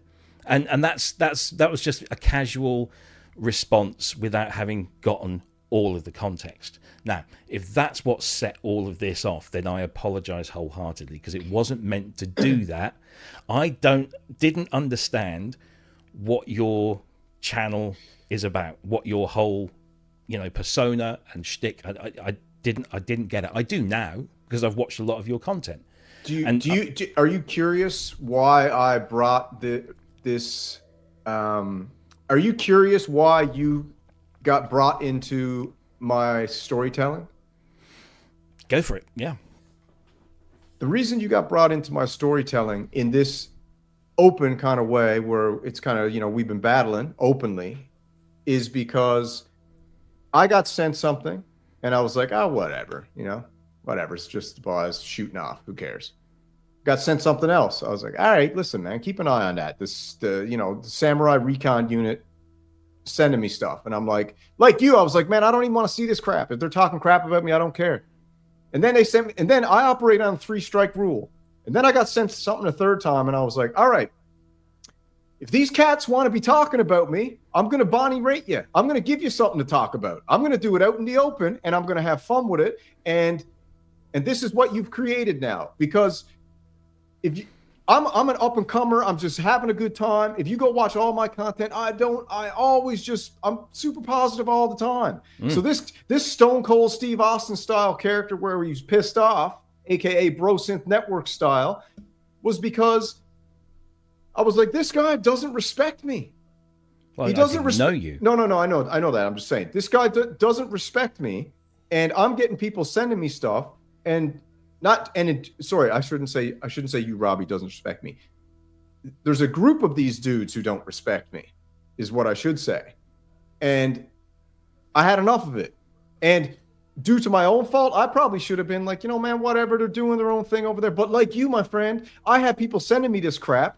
And, under all this beautiful Canadian chest hair and aged raw beef, baby, there's a heart. And I was like, man, this sucks. Should I end my damn channel now? Should I cut this off if all these dudes are just going to rag on me nonstop behind the scenes? And I'm being hyperbolic, not nonstop. But to me, I'm getting, bam, bam, bam. Okay, another one? Is this what these guys are up to all the time? And we were both getting it. We were both getting it. And instead of being pissed off, I was like, you know what? If they want to talk about me, I'll give them something to talk about, and I'll include them in the story. Now, you want in the story, you're going to be in the story, and then you became in the story. And I really, really tried hard in this story that was created to always. I thought I would give you enough of a hint to be like, you're in the story now, brother. But I always would be like, go watch Pro Synth Network 2 p.m. Friday. Go check out Pro Synth Network. It's a great show. Bars are awesome, Pro Synth. And then I'd cut a WWE promo on you. AKA, if we're going to battle, I'll just battle out in the open rather than do it behind the scenes, Not like you guys are behind the scenes, but to me, it was behind the scenes. I never even seen anything like this before in my life. So, yeah. Go. No, I was just going to say, we both were either getting information from other people or experiencing, in our own way. My decision. And I'm not saying that I'm the bigger man or I took the best decision, but my decision was to disengage and to just stop fueling whatever fire there was there, because clearly something was fueling it. And I'm thinking, okay, again, Kent and Andy will both attest to this. We had a call outside of the show, and I said, "This is going on. It's silly. It's pointless. It winds me up." But I can't do anything about it, so let's just cut it dead. Let's just we don't speak about it, we don't mention it, we don't allude to it. I then spoke to our chat moderators and said exactly the same. I said, if anybody starts talking about this, just very politely ask them not to do it. If they persist in doing it, then you use the tools that you're given to moderate the chat, because we don't want that kind of stuff going on. I didn't want to pour any more fuel on the fire. And for the last, 4 or 5 months, maybe longer, we've just completely we've ignored it. But you found out that this fire don't go out. This fire burns bright and burns fast and burns hard. And this is why I got to be like, all right, this fire needs to go out. Why can't you just stop fueling the fire? Because I know you got your thing. I know you got your story, and you've got your audience appreciate you for what you do. But you could have quite easily said, either on air or off air, they're dead to me. Don't care about them. We don't poke them with a stick. They won't poke us with a stick. Okay, that was my thought. And maybe if we'd have both done that, then this would have just fizzled out, and it would have just gone on. Look, as I said last night, you and I, these guys, we all stick our heads above the parapet, so we expect to get shot at. Okay, that's the game. Okay, but when it's kind of infighting like this, it benefits no one. Here. So from the outside looking in, at the both of you right now, I got no dog in the fight. Right? This is the Continental. I so love that, Samurai. You two are more alike than you would ever possibly believe. More than likely. Oh, yeah. I see you two as the same fucking thing. Yeah. It's just about a matter of things being misconstrued. There have been wars fought over being misconstrued. Yeah. You, Robbie, you, Samurai, if you look at it and you get past the egos and you subject yourselves to the humbleness of your true nature, you boys got fed a line of bullshit and you fell for it. Yeah. And you didn't want to talk about it, and this is what it's evolved to. I look at Robbie and I go, this is the father of our time. I look at Samurai and I go, this is who the torch is going to be passed to. Yeah. I look at how young he is and who he's going to give it to next. Right. Because where Robbie is today, Samurai will be tomorrow. He'll be our next one, going through all this shit and reviewing all these sins. And these torches get passed down. You two are so fucking alike, I can't tell you apart. And it hurts me to see that this is what was built up for 6 months. Well, to be honest, if Robbie and myself weren't involved in being tapped on the shoulder, right, and we were in a position to communicate, this probably wouldn't have happened. It wouldn't. Exactly. I promise you, 100%. because you two are so much in common. In fact, I see you two hand in hand. Right. I see the torches being passed. But here's another thing that I don't want to pass off. Okay, and it has to be said because there are polarities in life, and this is for Robbie mainly. Do you believe that there are no gatekeepers? Because oh God, there are gatekeepers everywhere. Because in the line of business, every business, there is a thing called oversaturation. And if you are one of the top leading industries in whatever said genre of industries, there is a pivotal moment in which most CEOs say to themselves, we have to prevent oversaturation. And in order to do that, we develop gates, which we then implement gatekeepers, and they come in every business aspect on the planet. So would you please clarify, because I know there's gatekeepers in everything. In my life, I'm a retired medic from 911. My brother is retired law enforcement. We both experience gatekeepers where there should be no fucking gatekeepers. And just make it clear for those who are listening now so it's not misconstrued. What's your thought process on that? Because Synth Samurai has led to some pretty interesting things that I happen to believe in that are true. There are certain things that shouldn't be, but they do exist.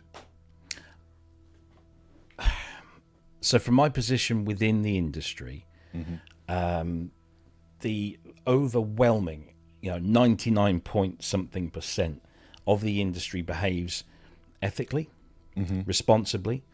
And the only gatekeeping that goes on is the required gatekeeping of a strategy process that every business follows with every product release. Okay, right. So that's there is gatekeeping in that process, but it is necessary, required, and quite normal. And there is nothing sinister about it whatsoever. Right. Now, what I found over the years, and I will hold my hands up again, saying in the early days I was probably a little guilty of it, because when you get into this and you start to make acquaintances and contacts within the business, and you then are brought into their little world, they'll tell you stuff, but they'll say, don't tell anyone this, but we're working on this and this kind of thing. And then you're dying to tell people because you're excited about it and you want other people to be excited about it. Right. And this is the worst bit about it. You want to be seen as being somebody that's in the know. Somebody's got, I know a little bit more than you, my friend. Now, I know a lot more than most people. There's probably one person that I know in the chat that probably knows about the same amount as I do, and that's my friend Ken, who is in the industry as well. We know things because we sign documents that say we won't talk about this in public until we are told that we're allowed to talk about it in public.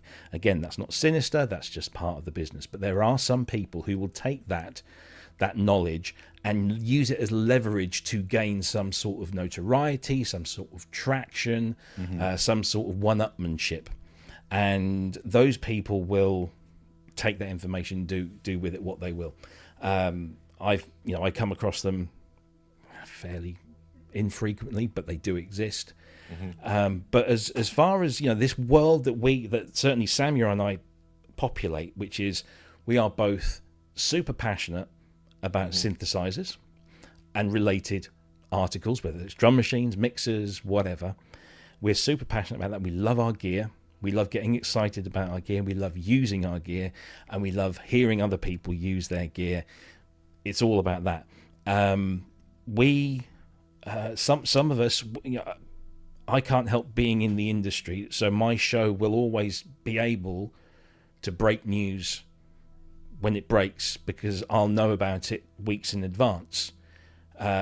Samurai, at the moment, I don't imagine, I'm just guessing here, I imagine you don't necessarily have that degree of access, and that will come in time, and I can possibly give you pointers as to how to encourage that to happen.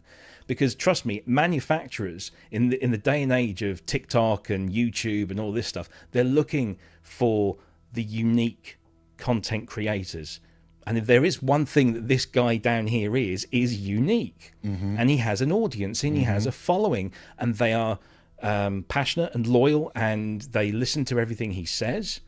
So trust me, marketing people in these companies want avenues, they want these channels to be able to support their products, because they want to put their products in front of the right audience. So can I tell you a story, brother? Sure. So I kind of feel like me and you have been connected in multiple lives, to be honest with you. And I feel like we've had different battles. It might have been with axes and maces, and this time it's with digital YouTube channels. But there's a connection me and you have that I don't even think you know about. And I'll probably leave the company out of it just because I don't want to. But there was a video that you talked about last night that ended up going live when it shouldn't have. And it was about a certain synthesizer, a really beautiful synthesizer. And I ended up screen grabbing that video, unbeknownst to knowing that you actually wrote that article and got that video. I screen grabbed that video. I posted the video. It blasted off. I got contacted and asked to remove that video. I told the company, I'll take that video down if you send me a synthesizer. And they were like, if you take down the video, we'll send you a synthesizer. And I was like, okay, that's how it works. That's crazy. I wouldn't have got that synthesizer, my friend, if it wasn't for you. And I thought about that this morning, and I was like, that's hilarious. Right. Just think about that. Just think about that. I would like to, anyone who heard that, I just want you to think about that. The synchronicity in that. And if you don't, you don't have to believe in it. I'm not someone that goes and universe thumps. Yeah. Right? But when the universe puts shit right in front of you and you choose to ignore it, that's you. Yeah. And that's where you are in your life. But can I just clarify one point before it pops out of my head, because my memory at my age is shit. Yeah, go ahead. The company in question, I have no knowledge of your dealings with them at all. But I can tell you with almost absolute certainty that the reason that they probably sent you something wasn't in exchange for your silence, which has a sinister tone to it. I get it. That would, if you say, oh, we'll send you a synthesizer. I got the emails, bro. I got the emails. We'll send you the synthesizer to shut the fuck up. That's not what their method was. Their method was, hang on a minute, this guy posted a video we didn't want posting, but it got traction.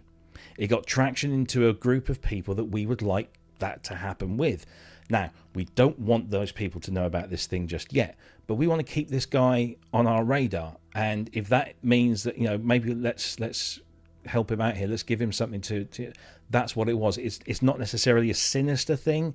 It happens in every other industry. That story was more or less to show that me and you were connected. Yeah, sure. Right. Yeah. You know what I'm saying? I get what you're saying, but that was my little glimpse behind the curtain, I guess. Yeah. Right. Just to explain, because I'm in the industry and I'm kind of feel like I'm always on the defensive because people are. And how long ago was that? That was 6 months ago, probably, right? Yeah, and I think that's crazy. I think from Robbie's standpoint, because he's not a universal guy like I can tell Samurai, my brother, and Meryl and I, or Symptoms of Reality, we're universal people.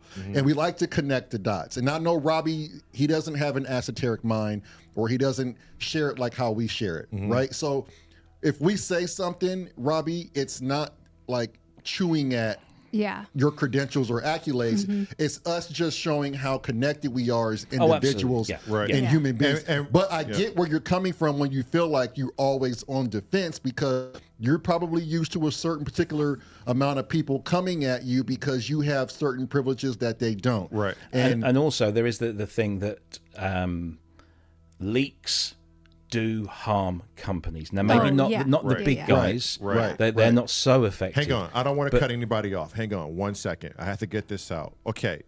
People in chat, EchoCraft, thank you so much for keeping things in check.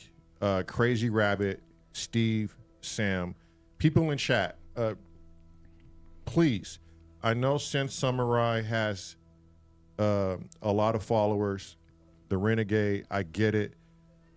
Just stay respectful and everything is good. Thank you, EchoCraft. I've been watching you throughout the entire comment section. He's been awesome. And it's a reason why Inky put us in your mindset, because she saw the synchronicity in that. And you are a very beautiful person, EchoCraft, ever since we have known about you. So thank you for what you're doing in chat. I'm sorry, guys. Go ahead, whoever was speaking. Well, I was just going to say the reason that I come at it from, maybe, and I do, and maybe this is, another spark that lit a flame, was that, I go on the defensive because I work in this industry. I've been called a shill many times. 20 odd years ago, people were calling me a shill because I was doing work for Akai and Alesis, and part of that work meant that I had to speak favorably about this stuff. And I did that not out of, because I was getting paid to do that, because I was super enthusiastic about the products I was working with. And people say, oh, you're just saying that's a really cool thing because they gave you a free one, or because they pay you to do this. No, they pay me for my expertise and my experience, my writing skills, or, my voice, whatever it might be. That's what they pay me for. And yes, I've done work, freelance work for companies, and they no cash has exchanged hands whatsoever. But a few days later, a big brown box turns up on my doorstep, and there's something rather cool inside, and that's the payment. And that's just the way it works. And it's the way it works again in every industry. There'll be people that work on a freelance basis that are quite happy to take a piece of gear, work on it, and then be told, keep it. Right. Keep it as payment. Can I ask you a question? Why? I've changed the Synth Mafia term now to the Synth All-Star team, because I feel like it's more palatable and a little kinder. So why does the Synth All-Star team not just embrace the shill? Like, why is it so defensive when you get called a shill? Why not just be like, of course I've got paid to do this product. Of course I'm going to tell you it's awesome. Okay, let me ask the S.O.R. guys. If I came to you and I brought this beautiful machine here that I know Samurai covets deeply. If I brought this very deeply. If I brought this to you, dream baby, and I told you 2037. Now, if I came with my suit and tie on and my little Arturia lapel badge and my Arturia business card, and I sat in front of you and said, this is the greatest fucking analog synthesizer since the CS80, you need this in your lives. And then somebody else turns up who is just someone who's been in the business, been around a little bit, has no vested interest, will not make commission on this, and he says to you, I've been playing this for the last few weeks. I can't tear myself away from it. It's the most incredible, engaging synthesizer. Which one of those two guys are you most likely to believe? It's not the one with the Arturia badge and business card, is it? Because it's the one you relate with. Yep. It's the one you relate to. So when myself and many other people get called shills, and we've had trust me, that group of people, we know each other, and we oh Jesus, somebody else called me a shill today.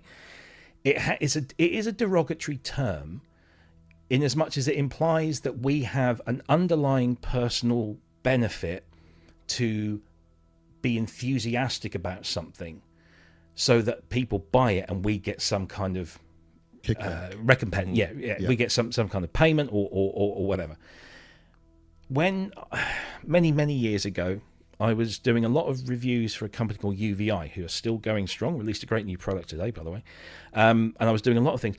And they kept sending me this stuff because I kept reviewing their stuff. And every time they sent me something, it was brilliant.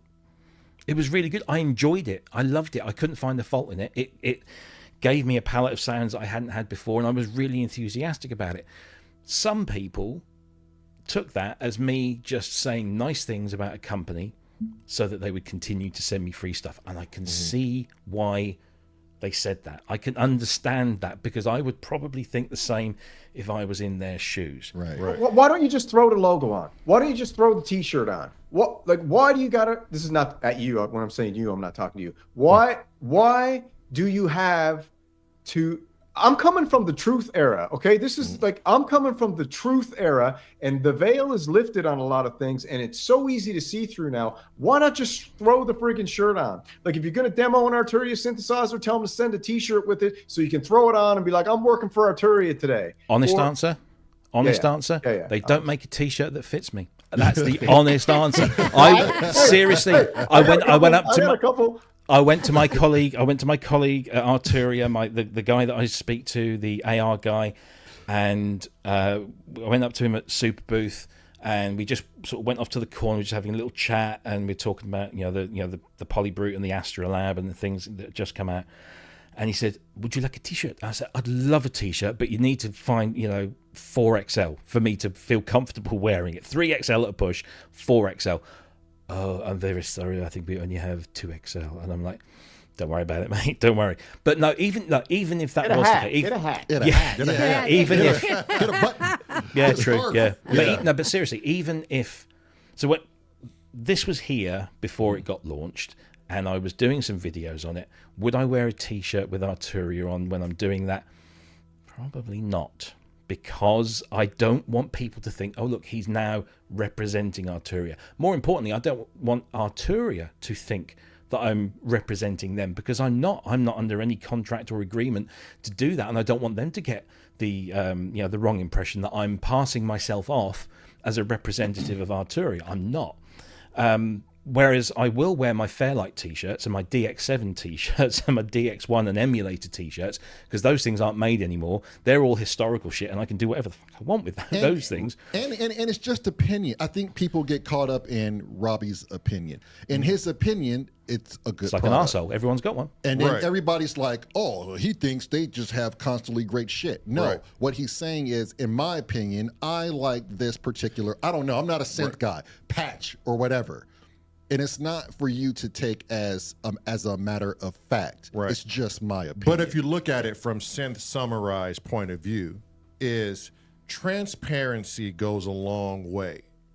I'm not firing any shots at anybody, but transparency goes a long way. Look at the US, UK, and Canada. We got a drone issue. No one's answering anything. And so now you have all these oddball ideations as to what's going on. And you know why that is? It's because it's a lack of transparency. Yeah. And by Synth Samurai saying a shirt, a hat, transparency. Hey, today I've been approached by this entity. I am going to be doing this for this entity today. And give my honest opinion. After today, it's whatever you think, and that, I have to admit, it goes a long way. I just feel like it's obvious now, though. I just feel like it's not even. Maybe before you could massage it. This is maybe I'm weird. I always thought, before you make it, you massage it and kind of like be a little slick, But now it's like, dude, I know, I'm watching it. I don't know how you are, but I'm a voracious content consumer. Right? I consume so much content. It's embarrassing how much content I consume. But I got my finger on the pulse of certain things because I watch so much. Ken Pierce has made a very good point in the chat, and honestly, listen to Ken, because Ken is one of the coolest fucking dudes you'll ever likely to meet. He for many years was just like everyone else, He was normal. He didn't work for a company, but he put in the hard yards, and he worked his backside off. And when a particular company approached him and said, "Would you come and work for us?" he'd have been an idiot to say no. And he now works for a very big, successful synthesizer manufacturer, but he is still incredibly well respected throughout the industry. And that dude gave me a t-shirt, and I can't wear it. My son wears it. So sort it out, Ken. But he's just made a very good point that when you do sponsored content, so when a company sends you something for the very purpose of review, even if they take it back, which they sometimes do, not if I can help it, but they sometimes do, you have to state that this is a paid sponsorship, and paid isn't just money, it's gear, So if I was to do full-on video reviews, I would have to put, by YouTube's regulations, I would have to say, this is paid sponsorship. Yeah. You watch Lou Pop's videos, again, another great video content creator, because they're basically video manuals. He will always at the beginning say, they sent me this. I'm under no obligation Every to time. give a good review or a bad review, but I have to tell you they sent me this, and I will always tell if you want me to, I can walk around the studio and point to things that I have been given, and whenever I talk about these things, like the Polybrute, like the Astrolab, I don't hide the fact that those were given to me. Sonicware, I've got Sonicware gear here given to me. But there's a lot of shit here that I've paid through the flipping nose for. And that's why I do a lot of the stuff that I do, because it pays for my hobby. As simple as that. Okay. And real fast here. I think we've kind of reached this point where we can honestly say that some of this was just a matter of being misconstrued and lack of context. And letting things fester without the proper antibiotics. I'm going to always fall back to YouTube being... I'm not a synth player. I'm a fucking bass player, right? Yeah. I'm an What's your analog opinion guy worth then? that's around a bunch of box junkies. You guys are all fucking nerds to me. You're down on the basement. But you're a bass player. God damn it. It's still analog. And I love you guys immensely, because without you, I have no groove. I have no melody. And I love box players. I love synth people. But when I sit here and look at you two, I'm always going to resort back to the same conclusion.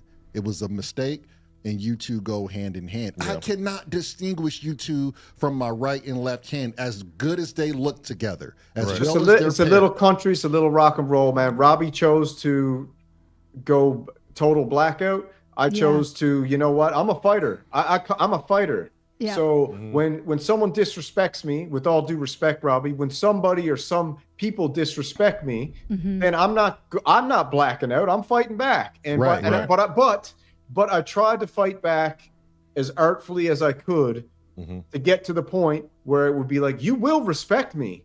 You will. You will end up respecting me at some point here, because this is going to end at some point. Right. And you blacked out. I kept going, and I'm actually very, very pleased that this ended up happening last night, and I ended up catching it. Because if I didn't catch it last night, I never would have known about this. Right. This wouldn't have happened, right? So I caught it, and Robbie, I got to tell you, man, I have nothing but respect for you. All I want from you is to respect me. You don't have to like me. You don't have to like my content. You don't have to like any of it, but just respect me. And if you're a general of the Pro Synth Network Army, and everybody in your camp over there, you're the general.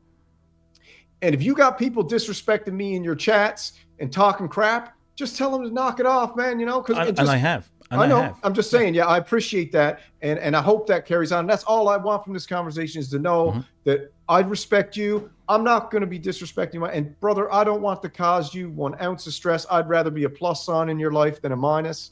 And And I wish you the best, and I hope iron sharpens iron. I took this as I took what happened and said, I'm taking this anger and I'm turning it into creative energy, and I'm going to create something with it. And I respect that. And I respect that.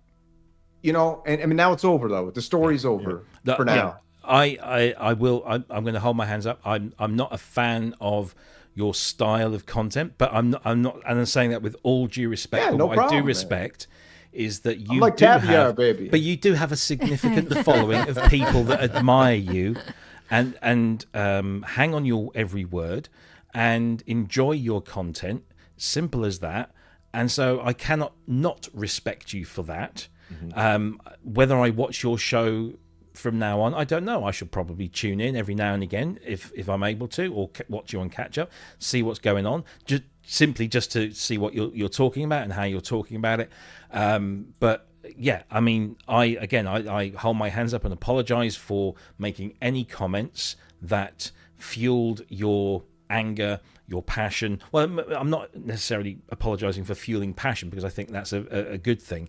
And if I have fueled some passion that has brought you some reward, then hey, I'm happy for that.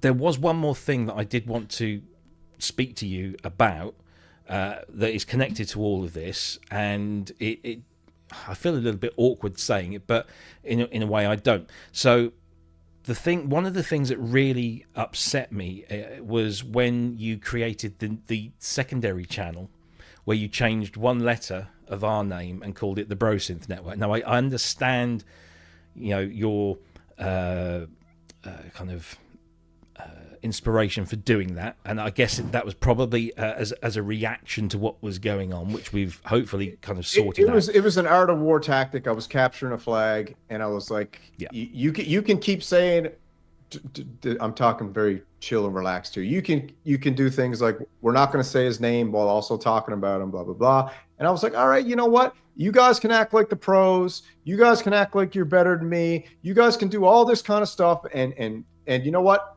You can be the pros. I don't want to be a damn pro. I'm a bro. Okay? I like working out. I like MMA. I like fighting. I like synthesizers. I like chicks. I'm a bro. And all the bars are bros. So I was like, screw it. We'll do the BroSynth Network. But the BroSynth Network, my friend, will never be a competition to you or anything like that. It was done, to be honest, as an art of war tactic, a little bit of comedy, a little bit of parody. I was parodying I get that. Yeah, you know what I'm saying? I was parodying ProSynth Network, the BroSynth Network. Yeah. Bro, I got a hard enough time doing what I'm doing now. I'm putting out 30 live streams a month, 10 other videos a month, nonstop, brother. I got the pedal to the metal, all gas, no brakes. Exactly. So and that's another thing that I respect you for. I do one video a week, and then occasionally we do something else in between. I don't have the time, the energy to do that, and so I respect that that you do, and that's great, because the people that lap that stuff up. My only concern, look, if you want to, do you like the BroSynth Network? What? Let me explain. When you use the term, I see it as a parody. It's almost kind of like I think, oh well, look, it's imitation is the sincerest form of flattery. Some might say it was almost an homage to you. I was like, this is kind of an homage. I'm kind of like paying a little bit of respect in a disrespectful when you're on way. your shows on the Synth Samurai channel and you're talking about BroSynth Network, or maybe you've even made some T-shirts or baseball caps with the name on. I've not got a massive issue with that at all. The only issue that I have is that we're only a small channel. I mean, I know these guys have bigged us up, but we're both under 5,000 subscribers, which in the grand scheme of things, when you look at some of the others, we're 100 times smaller in terms of our subscriber numbers. Now, I'm always being told not to focus on my subscriber numbers, and I've done a pretty good job of that in the last year or so. My only concern is that when you search ProSynth Network or BroSynth Network, one or the other comes up. Now that could have benefits of a symbiotic relationship where people search for one, they find the other, and everybody wins. But I'm also concerned that ProSynth Network as a brand is, it's a brand that is part of my company. So your yang doesn't want to be associated with my yang, not in a bad way. I just don't want the confusion. I understand. I don't want the confusion. For me, it's a selfish thing. I'm asking for me because I reach out to artists, to developers, to manufacturers a lot, and I say to them, I represent, I write for these establishments, these websites, these magazines, but I also have my own synthesizer-based YouTube channel. And often you're like, I'm not those sunglasses wearing savages. But I don't want to have that confusion. I don't want somebody to come up to me and say, "Oh, well, I saw your stuff, and he's wearing these weird mirrored sunglasses, and he's talking about all," And just as you probably don't want, "Oh, well, I saw your stuff, and all I see is this fat English Italian guy, and some skinny dude smoking a fag being mobbed by dogs." So my only concern was that from a brand perspective, and this is where I start to sound like a fucking capitalist businessman, which is something I never really wanted to be, but have been forced into the position. ProSynth Network is a brand of my company, Failed Muso Limited, and I have to be protective of it. Now, I cannot afford, as I said last night, I cannot afford at this moment in time, and probably not ever, to take out legal protections against anyone that tries to copy or pass themselves off, and I don't want. I fucking hate laws. All right, I'll tell you what. I'll entertain a buyout. Good God! Fucking Synth Samurai. Let me see how many pounds I give me that cream dream, baby. Yeah, right. Will rise to the top, brother. Oh my God! But if I have one request coming out of this, and I don't need an answer right now. Tell you what, brother, you got nothing to worry about. All right, you got nothing to worry about. Okay. Don't worry about that. Like I said, I after when I was listening to that stream last night, bro, I felt like a child on the stairs listening to my parents have a conversation that Santa Claus wasn't real. Been there, and they were being very candid because I don't think you guys knew I was there. I was just chilling, listening to it while I was, Yeah.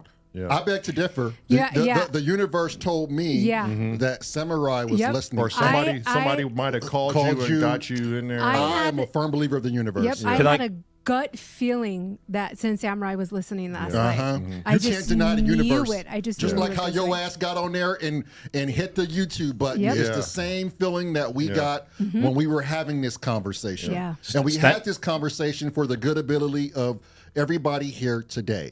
Yeah. Okay, stand down, Vasquez, just for 1 minute. Okay. Vasquez, stand down. Vasquez, stand down. Vasquez never stands down. Okay, that's true. So last night, when you guys popped into the pub and you said, I can't remember, you basically introduced what you were going, you wanted to ask me and Kent about our histories, and within about 30 seconds, 60 seconds, I figured out where you were going with this, and I wasn't wrong. Make of that what you will. And that's a gut feeling. Okay, we still have some more questions that since Synth is here, we need answers. Wait, real quick, I want to ask Samurai a question. You have a stream coming up, right, today? I got a stream 8:30 tonight with Echo Craft, Synth Fighter. Yeah, one of the greatest podcasts in the world, probably. I mean, I beg to differ. I think we're the greatest. Yeah, one Excuse me. What am I, chopped liver? You're second, Robbie. You're second. Damn Are we still good on time for you? Yeah, I got that. Don't go on until 8:30, man. I got to get some supper and stuff with the missus and stuff. But I got time, man. You Okay. guys Just let us know. Just let us know. Okay. The other thing is with the pub, because it's come out of your mouth, Sim Samurai, we have to address it. I already kind of know where this is going to go. What's your issue with Kent Spong? Is there an issue with Kent Spong, or is this just a no not concerned thing here? Okay, I'm going to be very, very, very candid. Wait, should I have Kent on here too? If you want. If he's not up to it, I'm more than happy to be his voice. If he doesn't mind. If you want him, you want him. If you don't, you don't. Just Me, tell I can us care what less. you want. Yeah, throw him in. Okay. Let's throw him in before we make a comment on that. All right, he can go ahead. I'll bring him. Yeah. Okay, go ahead. Go ahead, is in talk. Yeah, go ahead, Samurai. You can go ahead. Go ahead and speak what you're. So what I was going to say is, Pubness and ProSynth Network aren't the same, totally separate entities. What was my problem with Kent Spong? I have zero problems with Kent Spong. Okay. Really? I have loads of problems with it. I have zero problems with the Pubness, but things were occurring on the Pubness that I feel like were disrespectful to me and let's just say the Renegades. So I was like, you know what? No problem with Kent at all, but Kent and Robbie do a show together.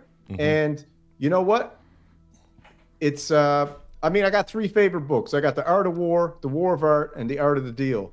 And I saw Vector Point connecting the Pro Synth Network and the Pubness as being something that would probably make Robbie say, you know what, why is he doing this? These aren't the same. And I was like, well, guess what? You guys are treating them like it's the same. Right. So that's all it was. And I was like, you guys aren't having this special little place that you can go and right. And so do Kent this kind of thing. Right. So Kent problems with Kent. I got no problems with Robbie. I got no problems with either of them at all. Kent was a victim of circumstance and casualty of war. Affiliation. Casualties of war. Casualties of war. I think maybe we've spoken about this and alluded to it before about context, and I think it's worth giving Mr. Samurai. I want to know your real name, dude, because I can't call you Samurai all the time. Someday. Listen, bro. I can't give you my real name right now. You don't understand the threat that's going on behind the scenes to my family and certain people. That's I cool. cannot reveal any of that at the moment. But it's fun. No, it's cool. It's cool. If you want to listen, I was going to say before you continue, real quick, if you want to give the fellas and the beautiful lady at Symptoms of Reality your phone number, they can shoot it to me. I'd love to have a chat with you one-on-one, not on camera. If you actually really want to talk stuff out and figure it out. Well, I think man to man, I'm up for that. It's up to you. Cool. Up to you. Offers always open. Thank you. I think that would be healthy. I think that would actually be healthy off camera. This was more so of just silencing the naysayers and the external noise. And I want to say this about the chat, for everybody's chat, because we share some of the same family. If you can see us right now and you see how we pretty much dissolved the bullshit, I want to say it's dissolved. There's still things that they're going to talk about amongst themselves in private, but if we dissolved it, no more. The chat should not be still biased, should not be still swayed this way and that way. It stops now. Right. There's no need to hold on to any anger, any animosity against people you don't know over something that was not your beef or responsibility. You don't want to be excommunicado. Stay neutral. Stay neutral, baby. Symptoms of Reality is the freaking don't stay neutral. Mr. Wick. Don't necessarily stay neutral, but be informed. Be informed. Everyone is entitled to their opinion, but as I believe it was Churchill said, you've got to have an educated opinion. Your opinion has got to be based on knowledge and fact. And then you can argue your opinion. But if it isn't, if your opinion is just based on assumption, then fuck you. But what I wanted to do was just give a little bit of context, because I think that's one of the big problems that that Samurai and I have probably had is a lack of context. And I've seen people talk about the pub. Kent, would you mind if I do this, or would you want to say it? Oh, he's technical issues. Audio expert, can't work a microphone. Yes.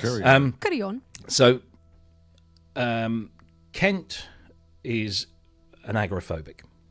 Okay? He can't go outside.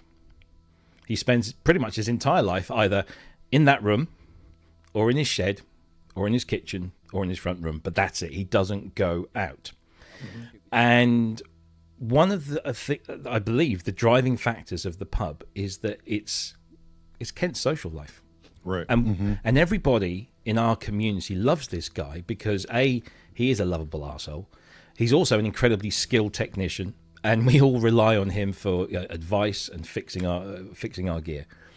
But this pub that Kent started up was a case of, he's sat there, he's been on our show for a little while. He realizes that there's a bit of an audience out there that just wants to gather like this, wants to gather in one central place. And the very first pub that Kent did, he put the link up into the chat and said, if you want to join. If you don't want to join, just sit there and watch, and you can use the chat, or you can just watch from a distance, and you can watch live, or you can watch on catch up. But what you're getting is a bunch of friends in real life. So, me, Kent, Ian, Matt, all the other pub regulars, we've all met in real life. We're all friends. We've all pressed flesh. We've all smelt each other's BO. We all know each other, and we just get into a place of an evening. We've all got one thing in common, which is music technology, and we chat shit. Okay, just like people would at a pub. Now, I understand that is primarily a kind of European stroke British concept of people just gathering in a place with a few drinks, talking shit. And everything is said, what's said in the pub stays in the pub. It's just like, we talk about stuff. Sometimes it's music related, sometimes it's political, sometimes it's spiritual, sometimes it's all manner of things. But it's just a gathering. There are people that have contacted Kent, and he'll nod in agreement here, I'm sure, that they've contacted Kent and said, that pub has saved me.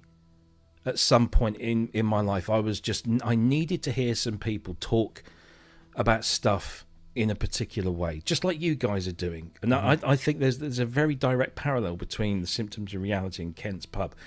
But one is very British-centric, for want of a better phrase. The other one is more American-centric. It's a fascinating little idea you guys are experimenting with. And it's always been that. And sometimes, I think we can only have like 10 people in the pub at any one time because that's the limits of the software.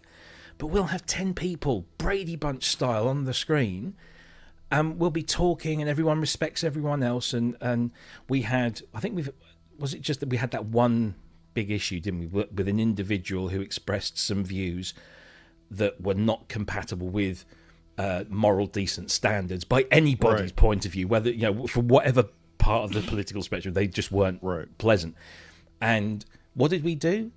We asked that guy to come on so we could talk it through, and we talked it through, and he made a choice not to hang around. Okay, fair enough.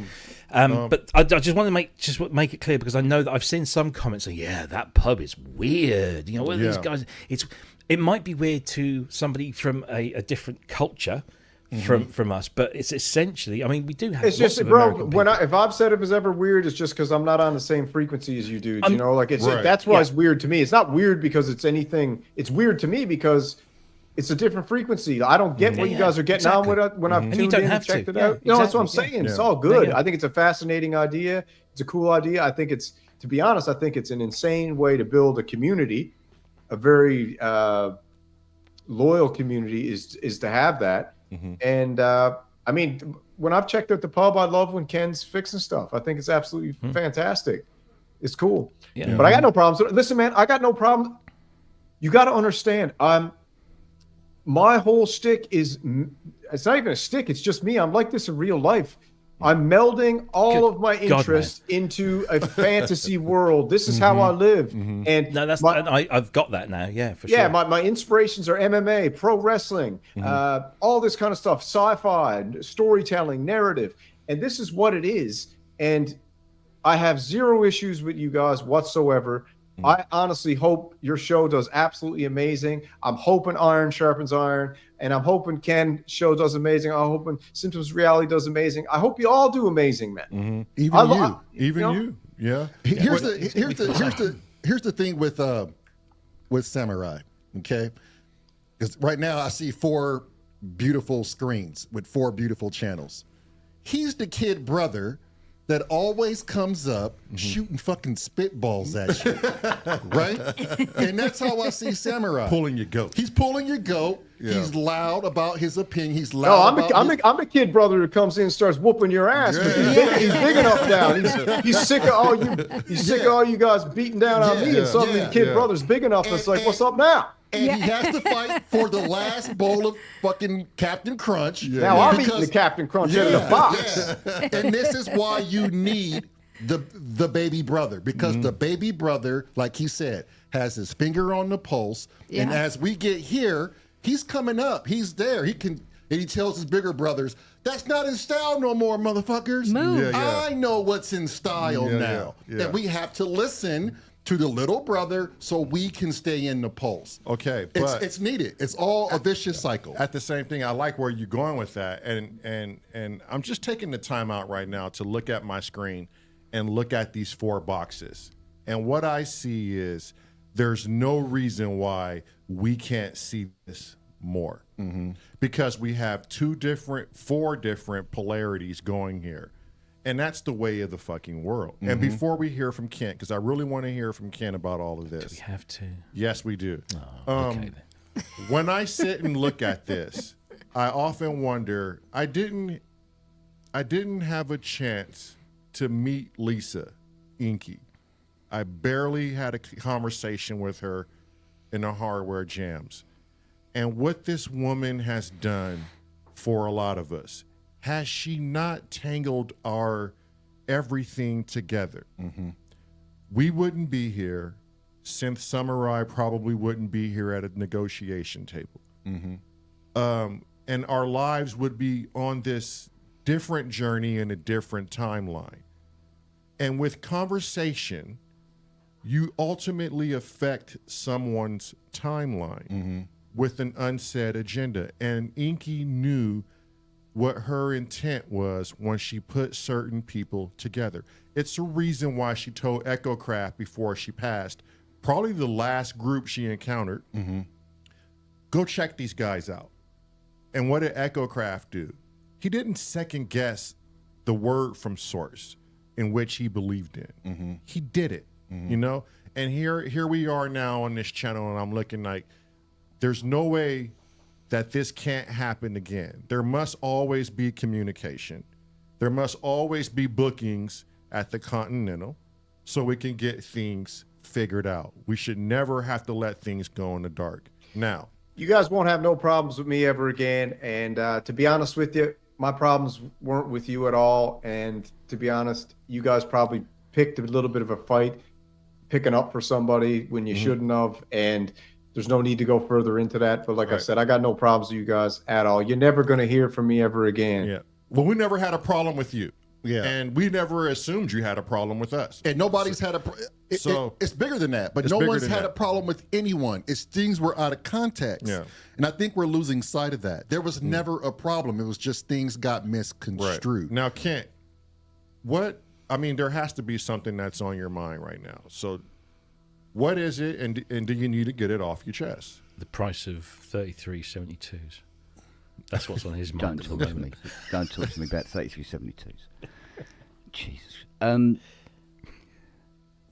what I'm gathering here, it's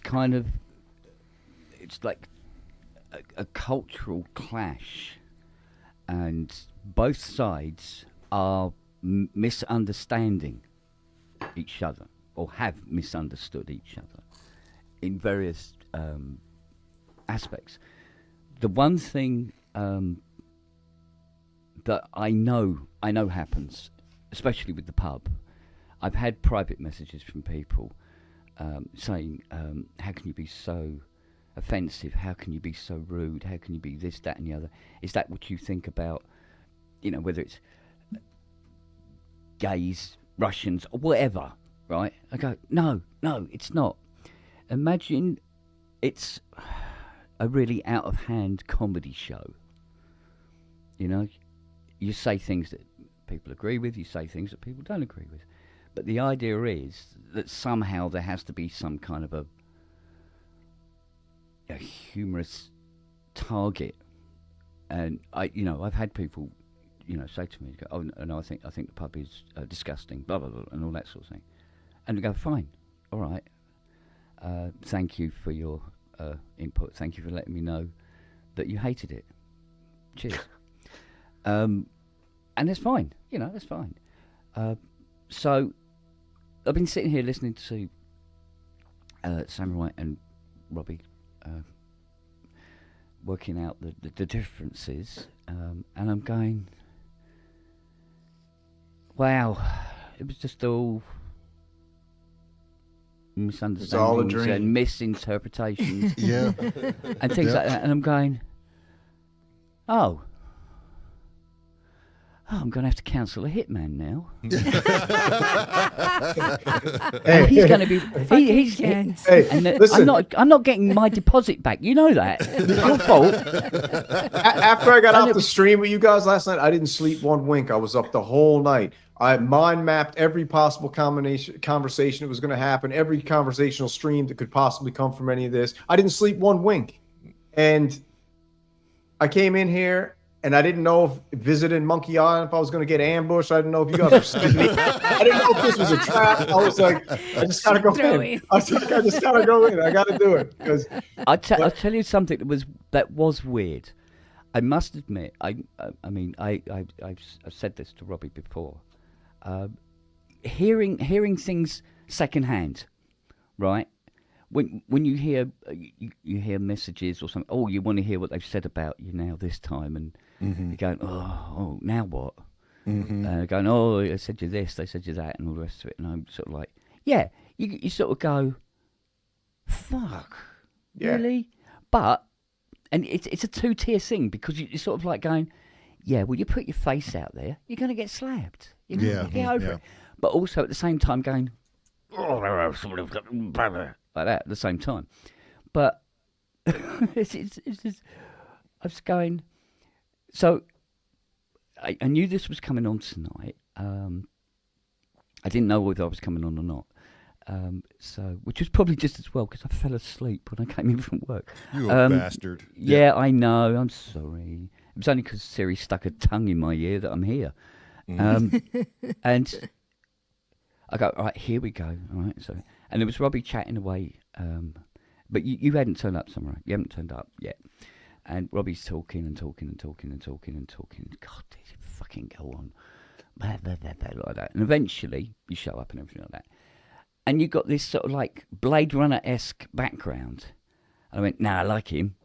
It's like, yeah, look at Blade Runner background, mate. Well, that's why I tagged you in that OPXY video when I was Stefan, only because I thought you'd like it.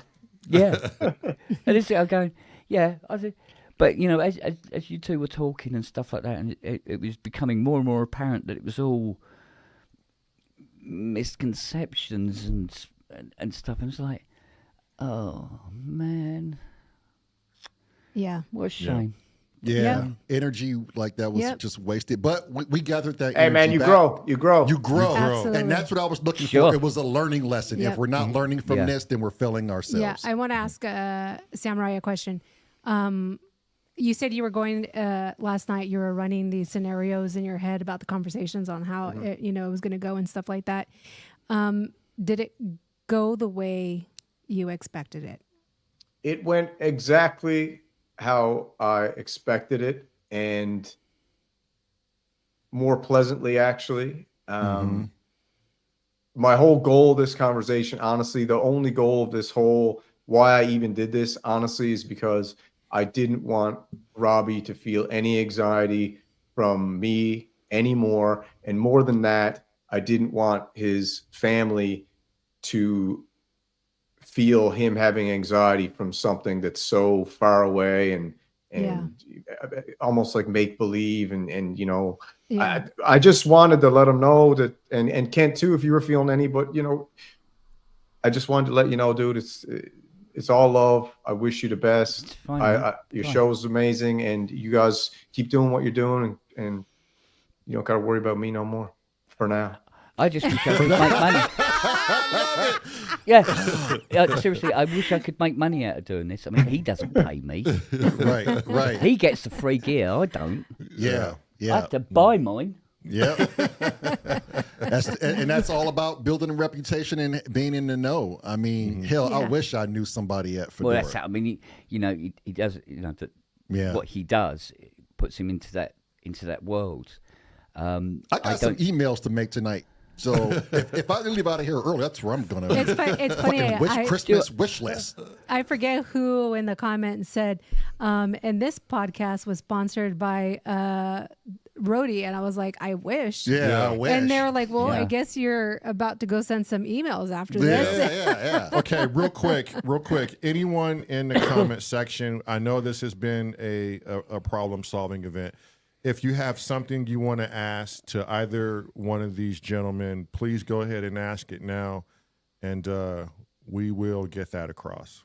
Yeah, while they're filling that in, I'll just fill in a gap here. You guys, earlier tonight when I was driving home, you were talking about how you're taking a little bit of a pivot back to the future. Yes. And And I got to say, man, okay, Robbie, Kent, myself, you guys, we're mostly in a live streaming style, which I think is the future anyways, but it's a hard slog, man. It's a hard slog. There's days you don't want to do it. You got to get, that's why I respect both of you, or like three of you guys, for doing this, because it's hard, man. It's hard to do it every day or every week and prepare the stuff for really no reward. And when you said you want to get back to doing more stuff that you like doing, and that, I mean, with my channel, that's all I try to do is I just follow my gut instinct. One day I'll do this and it'll throw me in a dark algorithm, and I got to dig my way out because I messed up my whole algorithm, for example, you know? But you're you. And that's what I love about you. I watched one episode where you were in this ship and the two pilots were driving. And I remember this so vividly clear because I was so into the narrative, sir. I was in the story. I love this episode. And you turned around and you were like, buckle up because we're going in and it's going to be rough. But me, in my imagination, because I shared the same imagination, I was like, he's talking about my life right now. I know my life is going to come in for some sort of landing. And yes, I do need to buckle up because it may not be a soft landing. But what I do know is I'm going to land. And this is going to be one hell of a fucking ride. That's exactly how I took it too. But the moment I first saw Synth Samurai enter our comment, I had no idea who he was.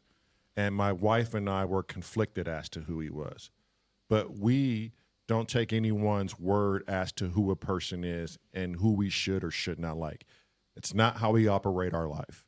And so we went to his channel, and I'm going to tell you this, 100% right off the bat when I went there, I was a kid, I was laughing, and I was like, I know for a fact this motherfucker is into wrestling. Yep. And he has got this persona, and he's this protagonist in his mind. And he is a kid that just inherited a bunch of responsibilities. Now he has to feed a family, but he's still a fucking kid. And his audiences are kids. And they just want to get away from it all and live in this world with this man that he's created something that was genius. We went to bed one day saying he's created something fucking genius. And we just want to, we didn't know we were going to be the Continental. We didn't know we were going to make peace talks here. But the Crazy Rabbit, who was a moderator in a channel just for today because we needed help, he went back and he watched every show my brother and Marelyn and I have done. And it just reminded us that we're not music nerds. Yeah, I have synthesizers, and yeah, we create music, and that's a passion of ours, but it's not why we started this channel. The real reason we started this channel was because we always believed in we are only a conversation away from understanding everyone. I don't care what you believe in, who you having sex with. If you're calling yourself a furry fucking unicorn and you're out on the streets doing it, you have one fucking life to live. And it's none of our business to tell anyone what to do with that. It is your responsibility. And we always wanted to be in a spot where we can just bring people together. So yeah, this channel is taking a step back from music in many ways. And we're going back to our roots of being a podcast and scoring the imagination of what others may be going through and talking about real life situations, and people are dealing with mental health. Like, that's what we specialize in. I'm a retired 911 medic. For 15 years, I've seen a lot of things that people dare not to see, and I have to live with it. But I've learned something. For 6 or 7 years, my twin brother was a medic, but he was in law enforcement too. My wife was in the movie industry for a very long time. We have these polarities, and we've seen the unjust of the world. We've seen what money and power does to people. We have a greater fucking enemy out there, and it's not us. And we're letting a lot of things slip. And we just need to look after each other, care for each other, look after our mental health.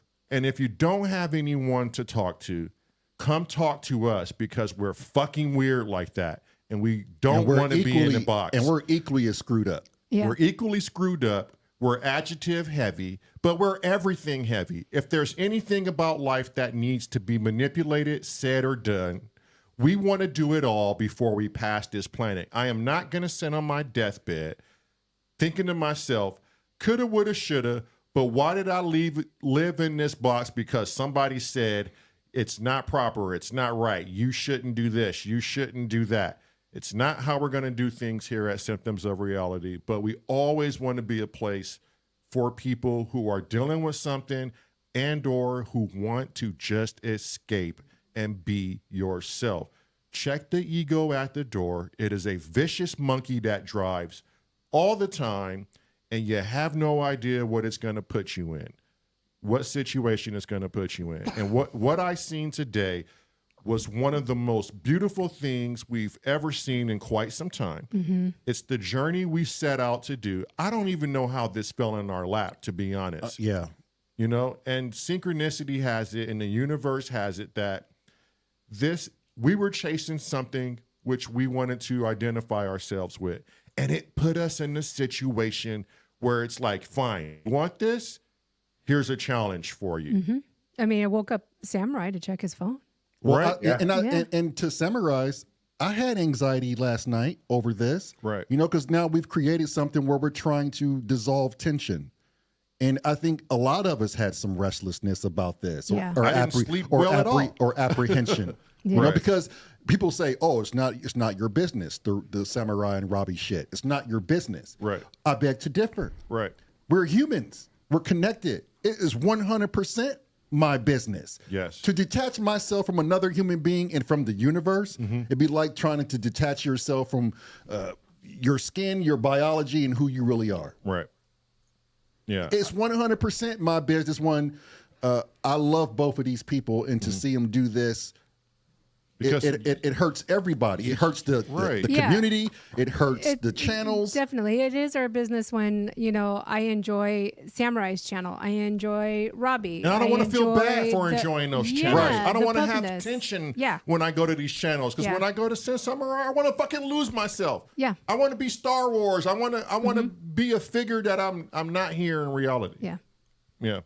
Yep. And when I go watch Pro Synth Network, yeah, the two of you may not be into it, but I'm fucking into it. Yeah. I'm invested. I like who he's interviewing. I like some of the machines I know I'll never own. Yeah. And Kent, you still haven't sent the fucking Ambient Zero, you slick bastard. You know? Yeah, And the true. boys got great chemistry. It's a great show. You got great chemistry. You got great flow, and you're always evolving, adding new stuff. It's a great show, man. I'm so pissed off that I just stopped watching it for a little bit. I was like, I can't friggin' watch that. God, I wish I felt like that when I was on it. Hey, you forgot something, Samurai. What's that? The woman behind the camera. It's the best Oh, part of the show. Stand down, Vasquez. yes. Vasquez never stands down. There's an ongoing joke that my wife is Vasquez from Aliens because Yeah. she's a 10-time gold medalist, jiu-jitsu, MMA fighter. Yes. And we teach each other a lot of hand-to-hand stuff. Yeah. And it's a beautiful thing. She's modest about it, but it's a Really? It's an amazing Oh, yeah. accomplishment. Yeah, really? Oh, yeah. Yeah. She took down Predator by herself. Can I ask Robbie a question? Yeah, of course, Shoot it. Are you happy with how this went? Yeah. You know, do you I have am. anything you want to say, or you tell me to go? You know what?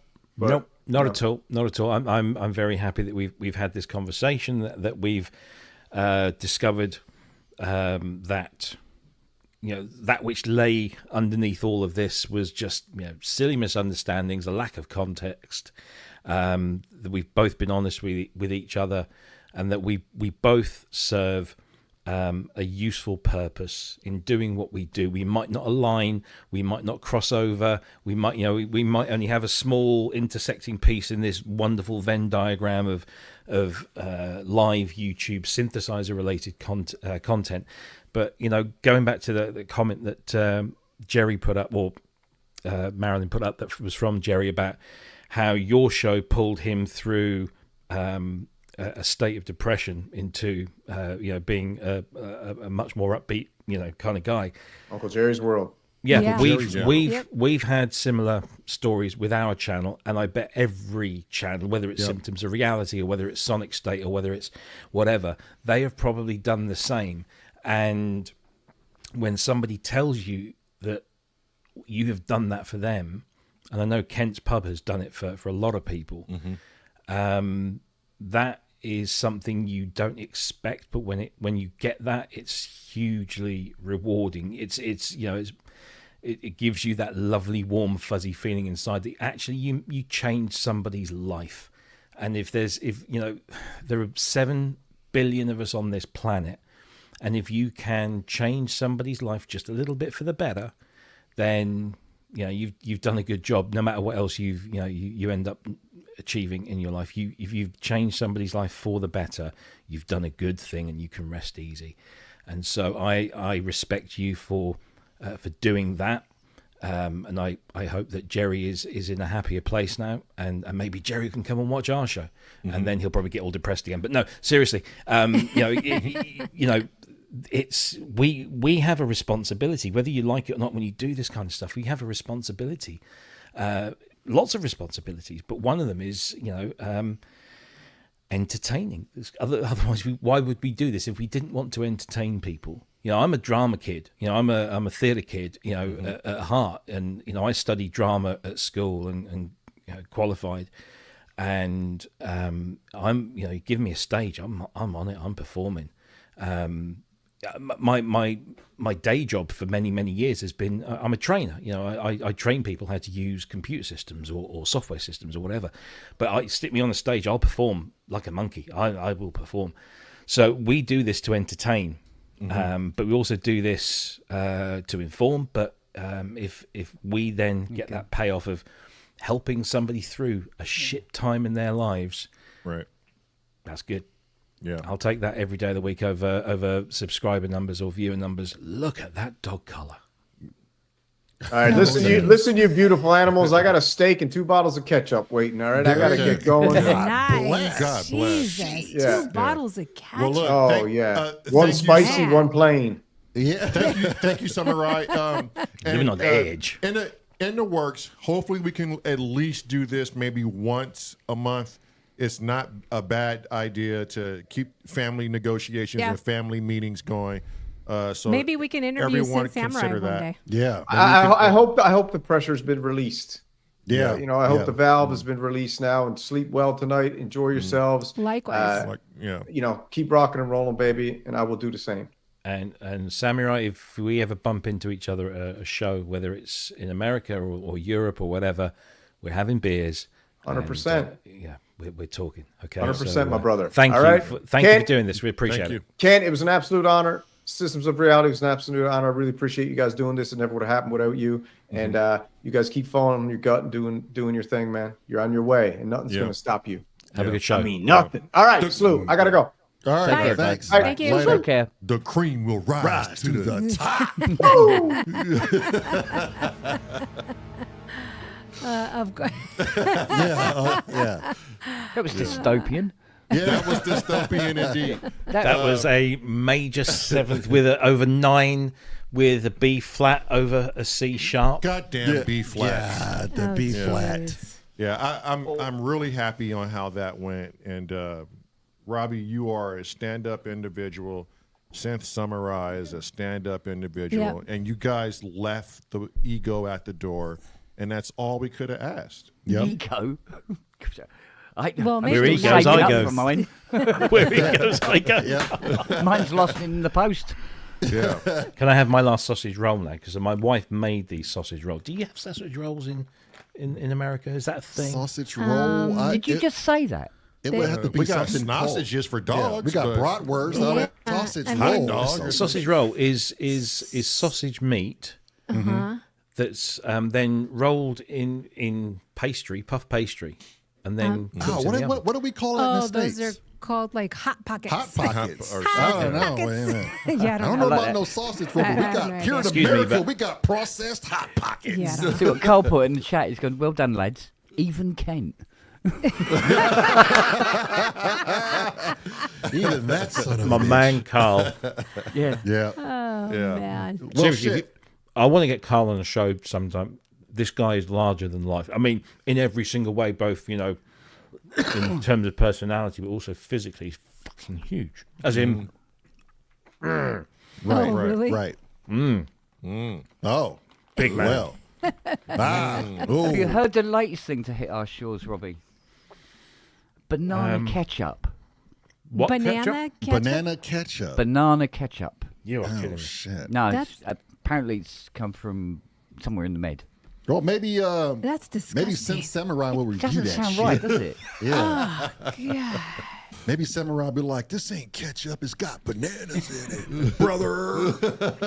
This shit So apparently is not Samurai rise has to the a top. smoothie recipe that involves ketchup, which What? yeah, No. ask him about it. I think it was a beautiful thing that I think so, happened. too. I Yeah. like being the Continental. I like how the Samurai dubbed us and being the Continental. Continental. That was dope. It was brilliant. I just feel fucking better now. Yep. I feel so much better. Yeah. That it's done with, it's in the air, it's open, and we can just focus on the things that make us happy. Yeah. Yeah. Yeah. Yeah. Like watching Kent tinker away Jeez, with synthesizers on his knees in We his just dog fixed bed. this Tinker, shit. tinker, sir. This is Yes. professional work you were witnessing. Yes. How often you get this 62-year-old man on his knees working on synthesizers? I have Japanese legs. What can I tell you?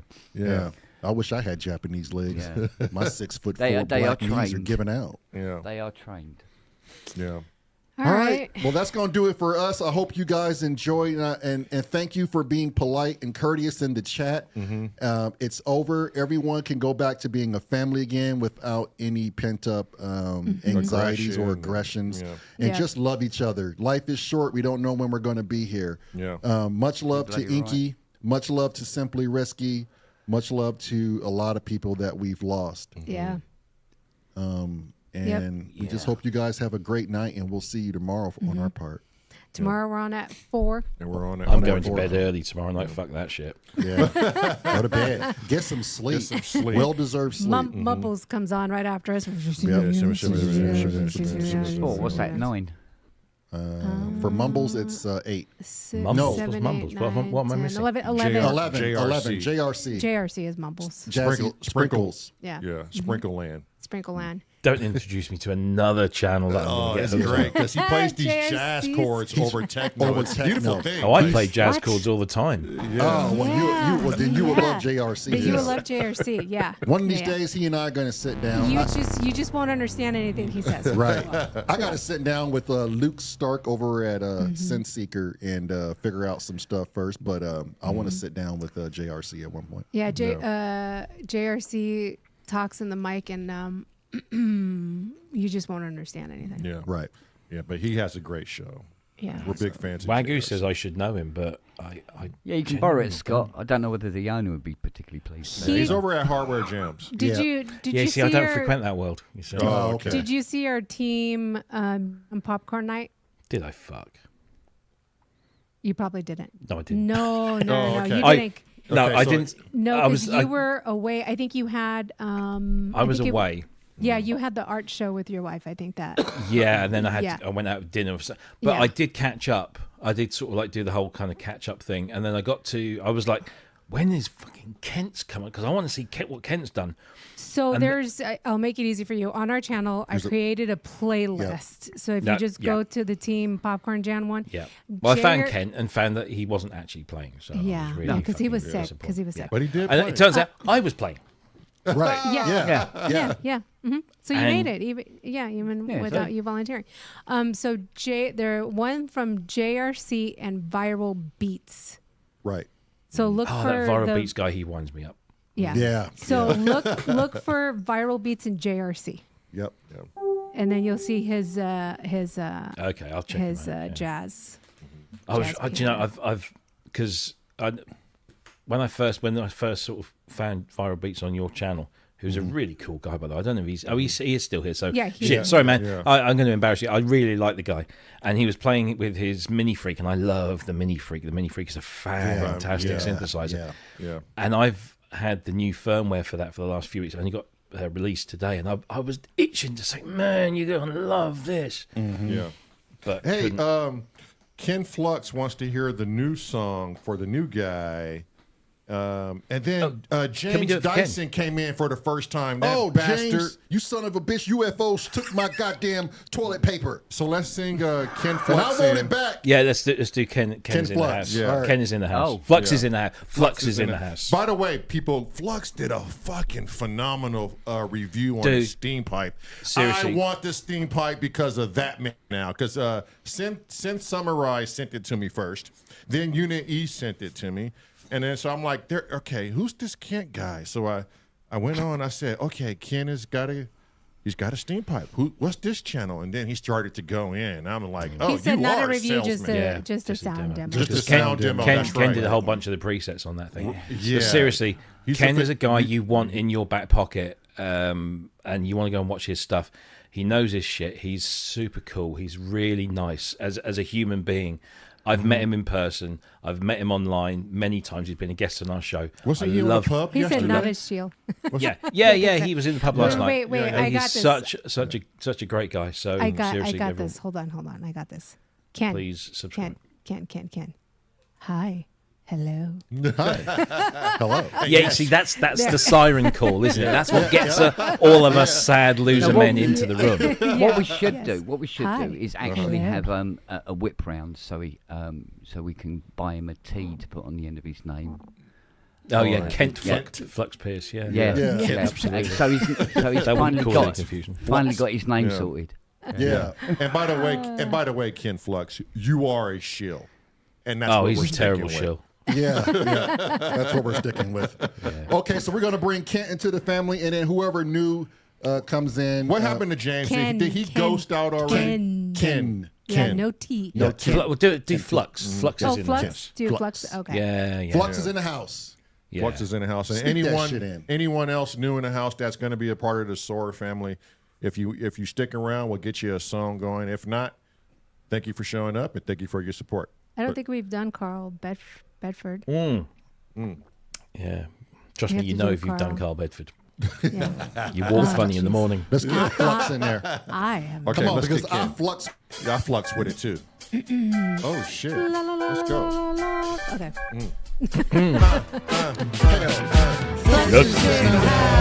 Hell yeah. Flux is in the house. Oh, His Flux. name is Ken. He's a shill. Flux is in the house. Hell yeah. Flux is in the house, baby. He's in the house. Legs are for rent. Flux is in the house. That's my man right there. He fluxes with Flux it. is in the house. Hell yeah. Mother Fluxer. Hell yeah. Flux is in the house. And I flux with it too. Go flux yourself. Hi. Flux yourself. Hi. Now over to Karen, who Hello. appears to have a finger stuck in her ass. Back to you, Karen, and I hope that finger comes out relatively quick. No, actually, I think it's a shampoo bottle. And it could be a Oh suave my shampoo God. bottle. Oh, God, Karen. This show has taken it for a nasty turn. I'm Luke Stark. And I'm Ken Spawn. Don't clench. Don't clench, Karen. Relax, goddammit. Just relax. Sam, pull it out of her ass immediately. Breathe, Karen. Breathe. No, okay, who else are we going to bring in? Carl. Carl. Yeah, Carl. Okay. Yeah, got to do Carl. Carl. Okay. Okay, Carl, this is for you. Oh, yes. I'm going to enjoy this one. Here we go.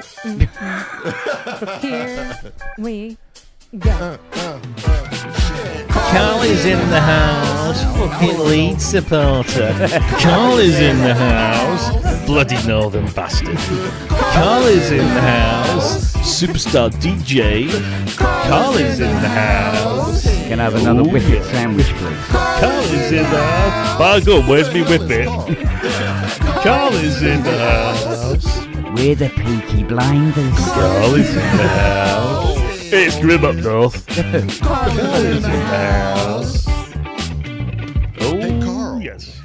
I guess you're in the house. You're all kind of DJs and shits and stuff. Hi. Hello. Hello. Yeah. Can you record that? Because I want to make that my message. Davey has it. Okay, so look. Christmas card. Yeah, Davey the Hug Monster. Hello. Davey the Hug Monster owns that little. He doesn't own it, but he does it so well as a sample when he's doing the show, and that's where we got it But from. mine's better. Yours, You know, yeah, I it would might agree. be. I don't I want would to agree. split the hairs, Mine but is so much better. I agree. Hi. See what Ken's put in the Hello. chat. The production value of this podcast is too high. Clearly Illuminati. Clearly. And Are we you going to found do yourself Melmo's at in the home. house? Oh, Who? Melmo. Melmo. Who's this? Huh? What'd you say? Two Cities cat. Oh, Two C's cat. Oh, we got Two-C's pussy. cat. Got to induct the pussy. Okay. Okay, Tuesday's Wait, hold on. I'm going down the line. Again? I got Scott Macaulay. Scott Macaulay. Sounds. Scott Yeah. Macaulay Sands. Yes. Yeah. Scott. So this is Scott Macaulay Sands. Yeah. Nick Howells, everybody's okay. good, buddy. Okay. Everybody's good, Nick. It's all good. Okay. So what should we do? Sounds. Macaulay. Scott. Scott. Scott is good. Scott. Okay, Scott. Ready? Scott, let's go. Here we go. Oh shit. This is for you, Scott. This Welcome is to for you, the S.O.R Scott. family. Here we go, Scott. You've been dubbed and knighted and anointed. Okay, Scott is in the house. Oh, I see. Scott is in the house. Beam me up, Scotty. Scott is in the house. Can I give you any more barrack, Captain? Scott is in the house. Scott is in the house. I'll give it He's a proper bagpipe. Scott is in the house. With a finger in his butt. Scott is in the house. Okay. Scott is in the house. Beam me up, Scotty. Beam us up, bud. Oh. Oh, there you go. There you go. Oh, that's nice. Oh, The wow. Energizer's bypassed like a Christmas tree, so don't you give me too many bumps now. Yeah. Oh, man. Okay, let's get Nick Howell. He's talking shit. He said, "This is fucking awesome." Okay. I don't know how he's saying it. But Yeah. Fuck. Nick Howell's. The cow.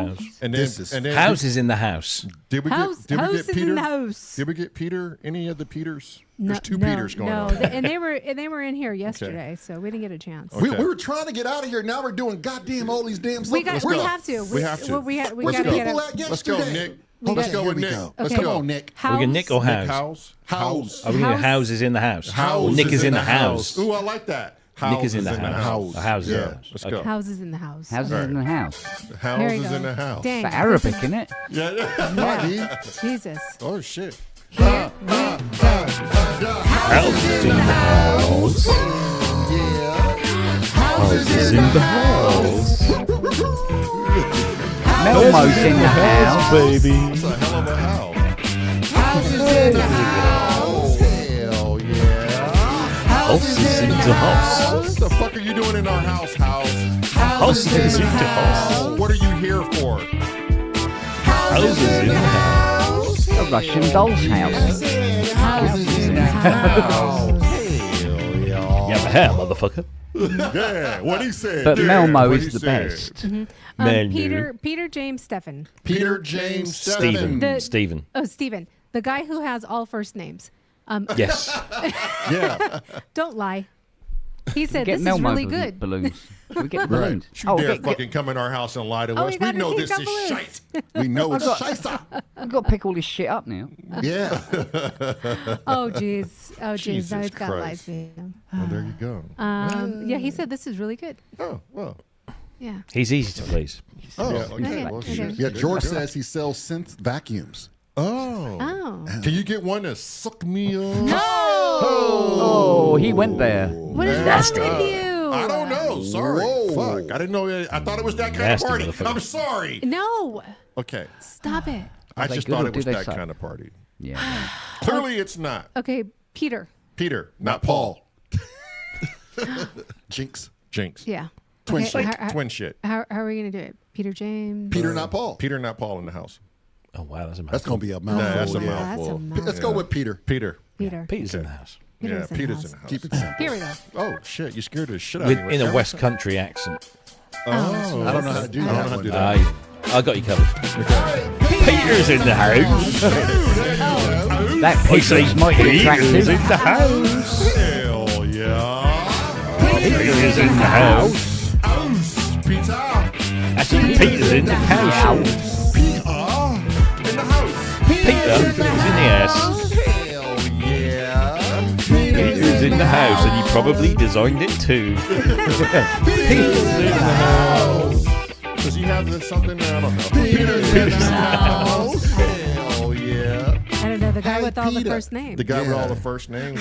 Peter. That's He's an architect. Is he an architect? Peter, are you an architect? I think you're an architect. It's something to do with buildings and shit. Oh, he couldn't figure out. buildings and shit. Building. Seriously, you should see. He discovered a swimming pool in his backyard that had been filled in badly, and then decided to dig it all out and make it into a home cinema room. It's fucking amazing. Oh, wow. wow. Oh shit. Yeah. Okay. I got to Yeah, see it's it. pretty good know, looking, you isn't know. it? Yeah. It's good. Yeah. Is he a Guy- surveyor? He's his other surveyor architect or something. I hope I haven't insulted him in his profession. Oh, the guy with all the first names is kind of smart. Robbie, Oh, yeah. any pictures? Put it in Discord. I like to He see was the that. guy that helped us with our shows this year, bringing EMU emulators out for the devices. Yeah. Okay. Peter Tatchley's Irrelevant Coffee Table.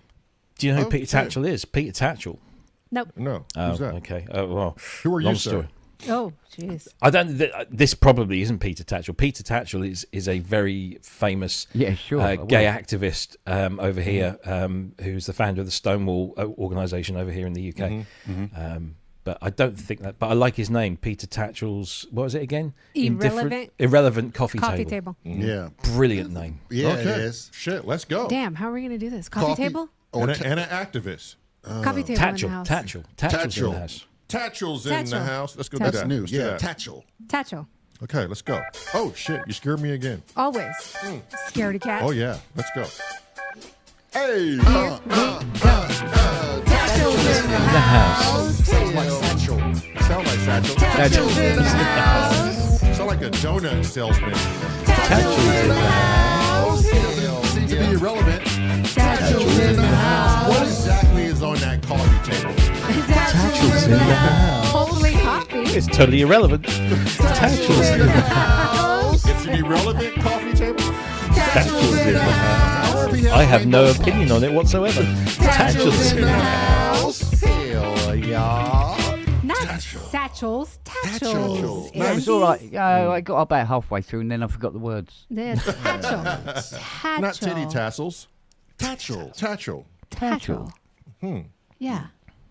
All right. Did we Have get everybody? we gotten everybody? I think we got everybody. I Jesus. see a lot of the regulars. Viral here. B says the puns write themselves, and they do. Sir. Literally. They yeah. literally do. Yeah. Right I over saw. there.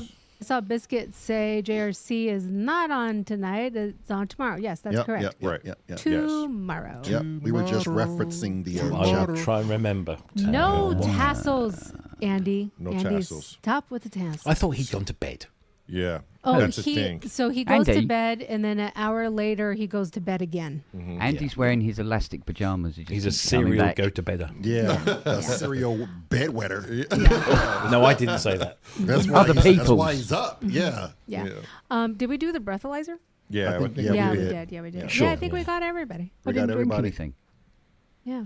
All right, guys, we're going to get out of here. We'll see Yeah, you tomorrow fuck at off. 4 o'clock. Yeah, And yeah, fuck off. exactly. Oh, you And too. this You is fuck us. off, too. fucking off. This is us. Don't forget, I want my off. voice message.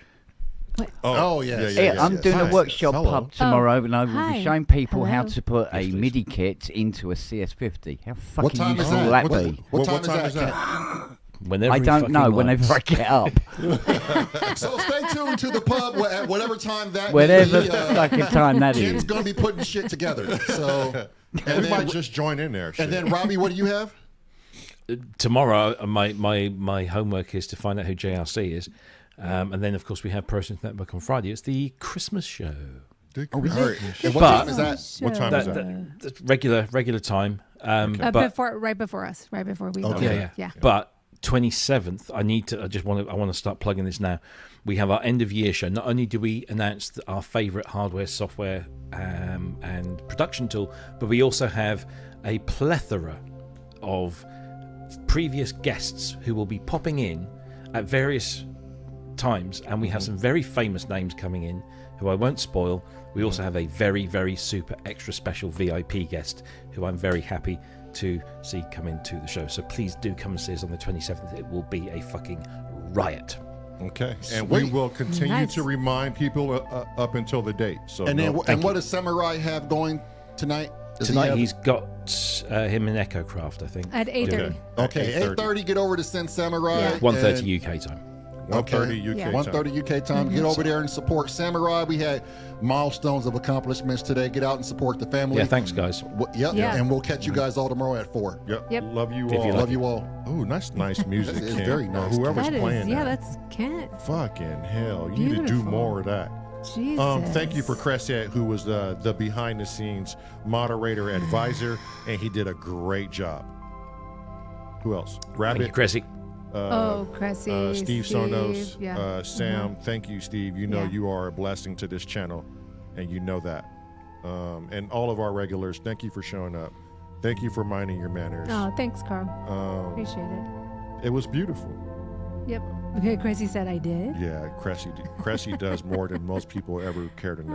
Yeah. And he's always like, I did. And he always keeps us from buying gear. He's like, you don't need gear. Use your voices. Use butt farts. He's always Use yourself. He's always wanting us to sing more. Yeah. Always. He's always such a pusher on that. Yeah. Like, Don't forget, check out Get Jervis. I don't know his schedule, but he's I think it's always Sunday on Sundays. and Wednesdays. Yeah. Right? Tuesdays and Sundays. Tuesdays Tuesdays, at, yeah. at 8 p.m. UK. Sundays at 10 p.m. UK. Yeah. But we don't go for Jason. We go for Jackson. Okay. Oh, yeah, was for the sure. start. That's yeah, true. the links. Hey, Jervis. Sorry, Jason. It's true. Yeah. Oh, no, he knows Yeah. it. I tell him all the time. Yeah. Yeah. Thank you, Scott, for Thank you, your Scott. donation. That Thank is you, bud. Totally appreciate that. Very awesome. Thank you. And everybody, don't forget about the Gnome. Saturday mornings, for us, it's 5 in the morning. What a hell of a time that is. Synchrotron Yeah. has a great Synchrotron has a show. lovely start your morning or end your morning. Yeah, he drone. wakes us up to put us Just back to sleep. Check out Uncle Chrome. Yeah. He has a lot of great stuff on his channel. Yeah. Viral Beast tonight at 10 o'clock. That's Pacific time. He's going over the new patch for the Is it the Micro mini Freak? freak? The Micro micro Freak. freak. Mini yeah, Freak. the mini freak. Mini The Freak, mini yeah. freak. So Yeah. VB will be doing that. And, Yes. And And don't Ken- check out Paul Holmes. He's not worth it. no, he's really not. And Ken says his Beat People podcast will return.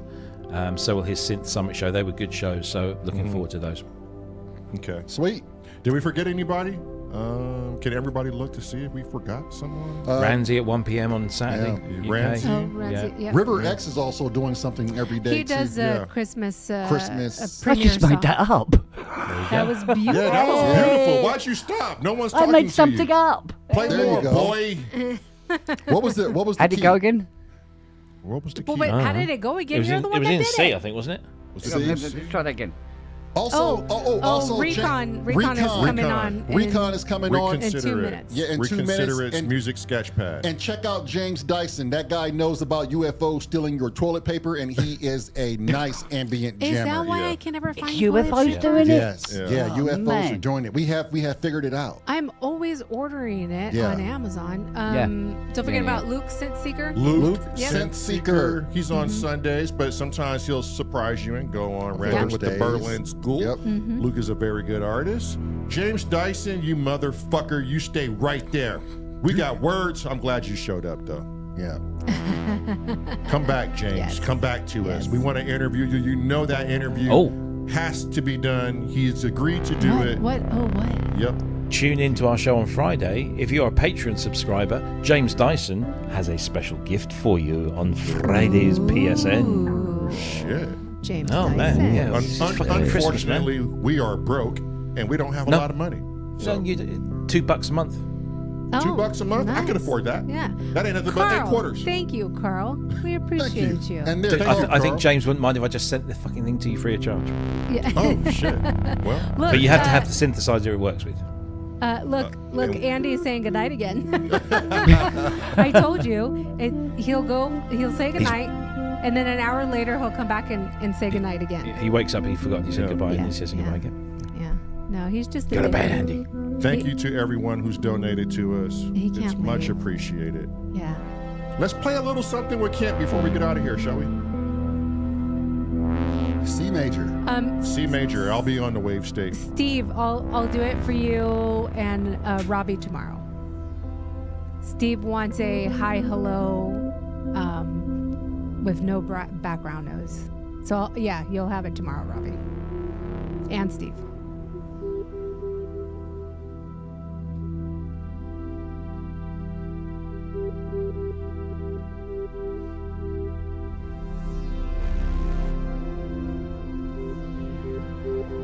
Is it C major?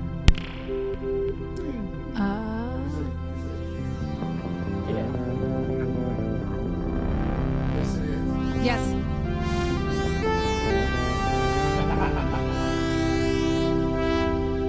Oh, you wouldn't let it lie, would you? Copyright strike! Thanks, Kent. You're most welcome. It's about time you had one.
Good night, everybody.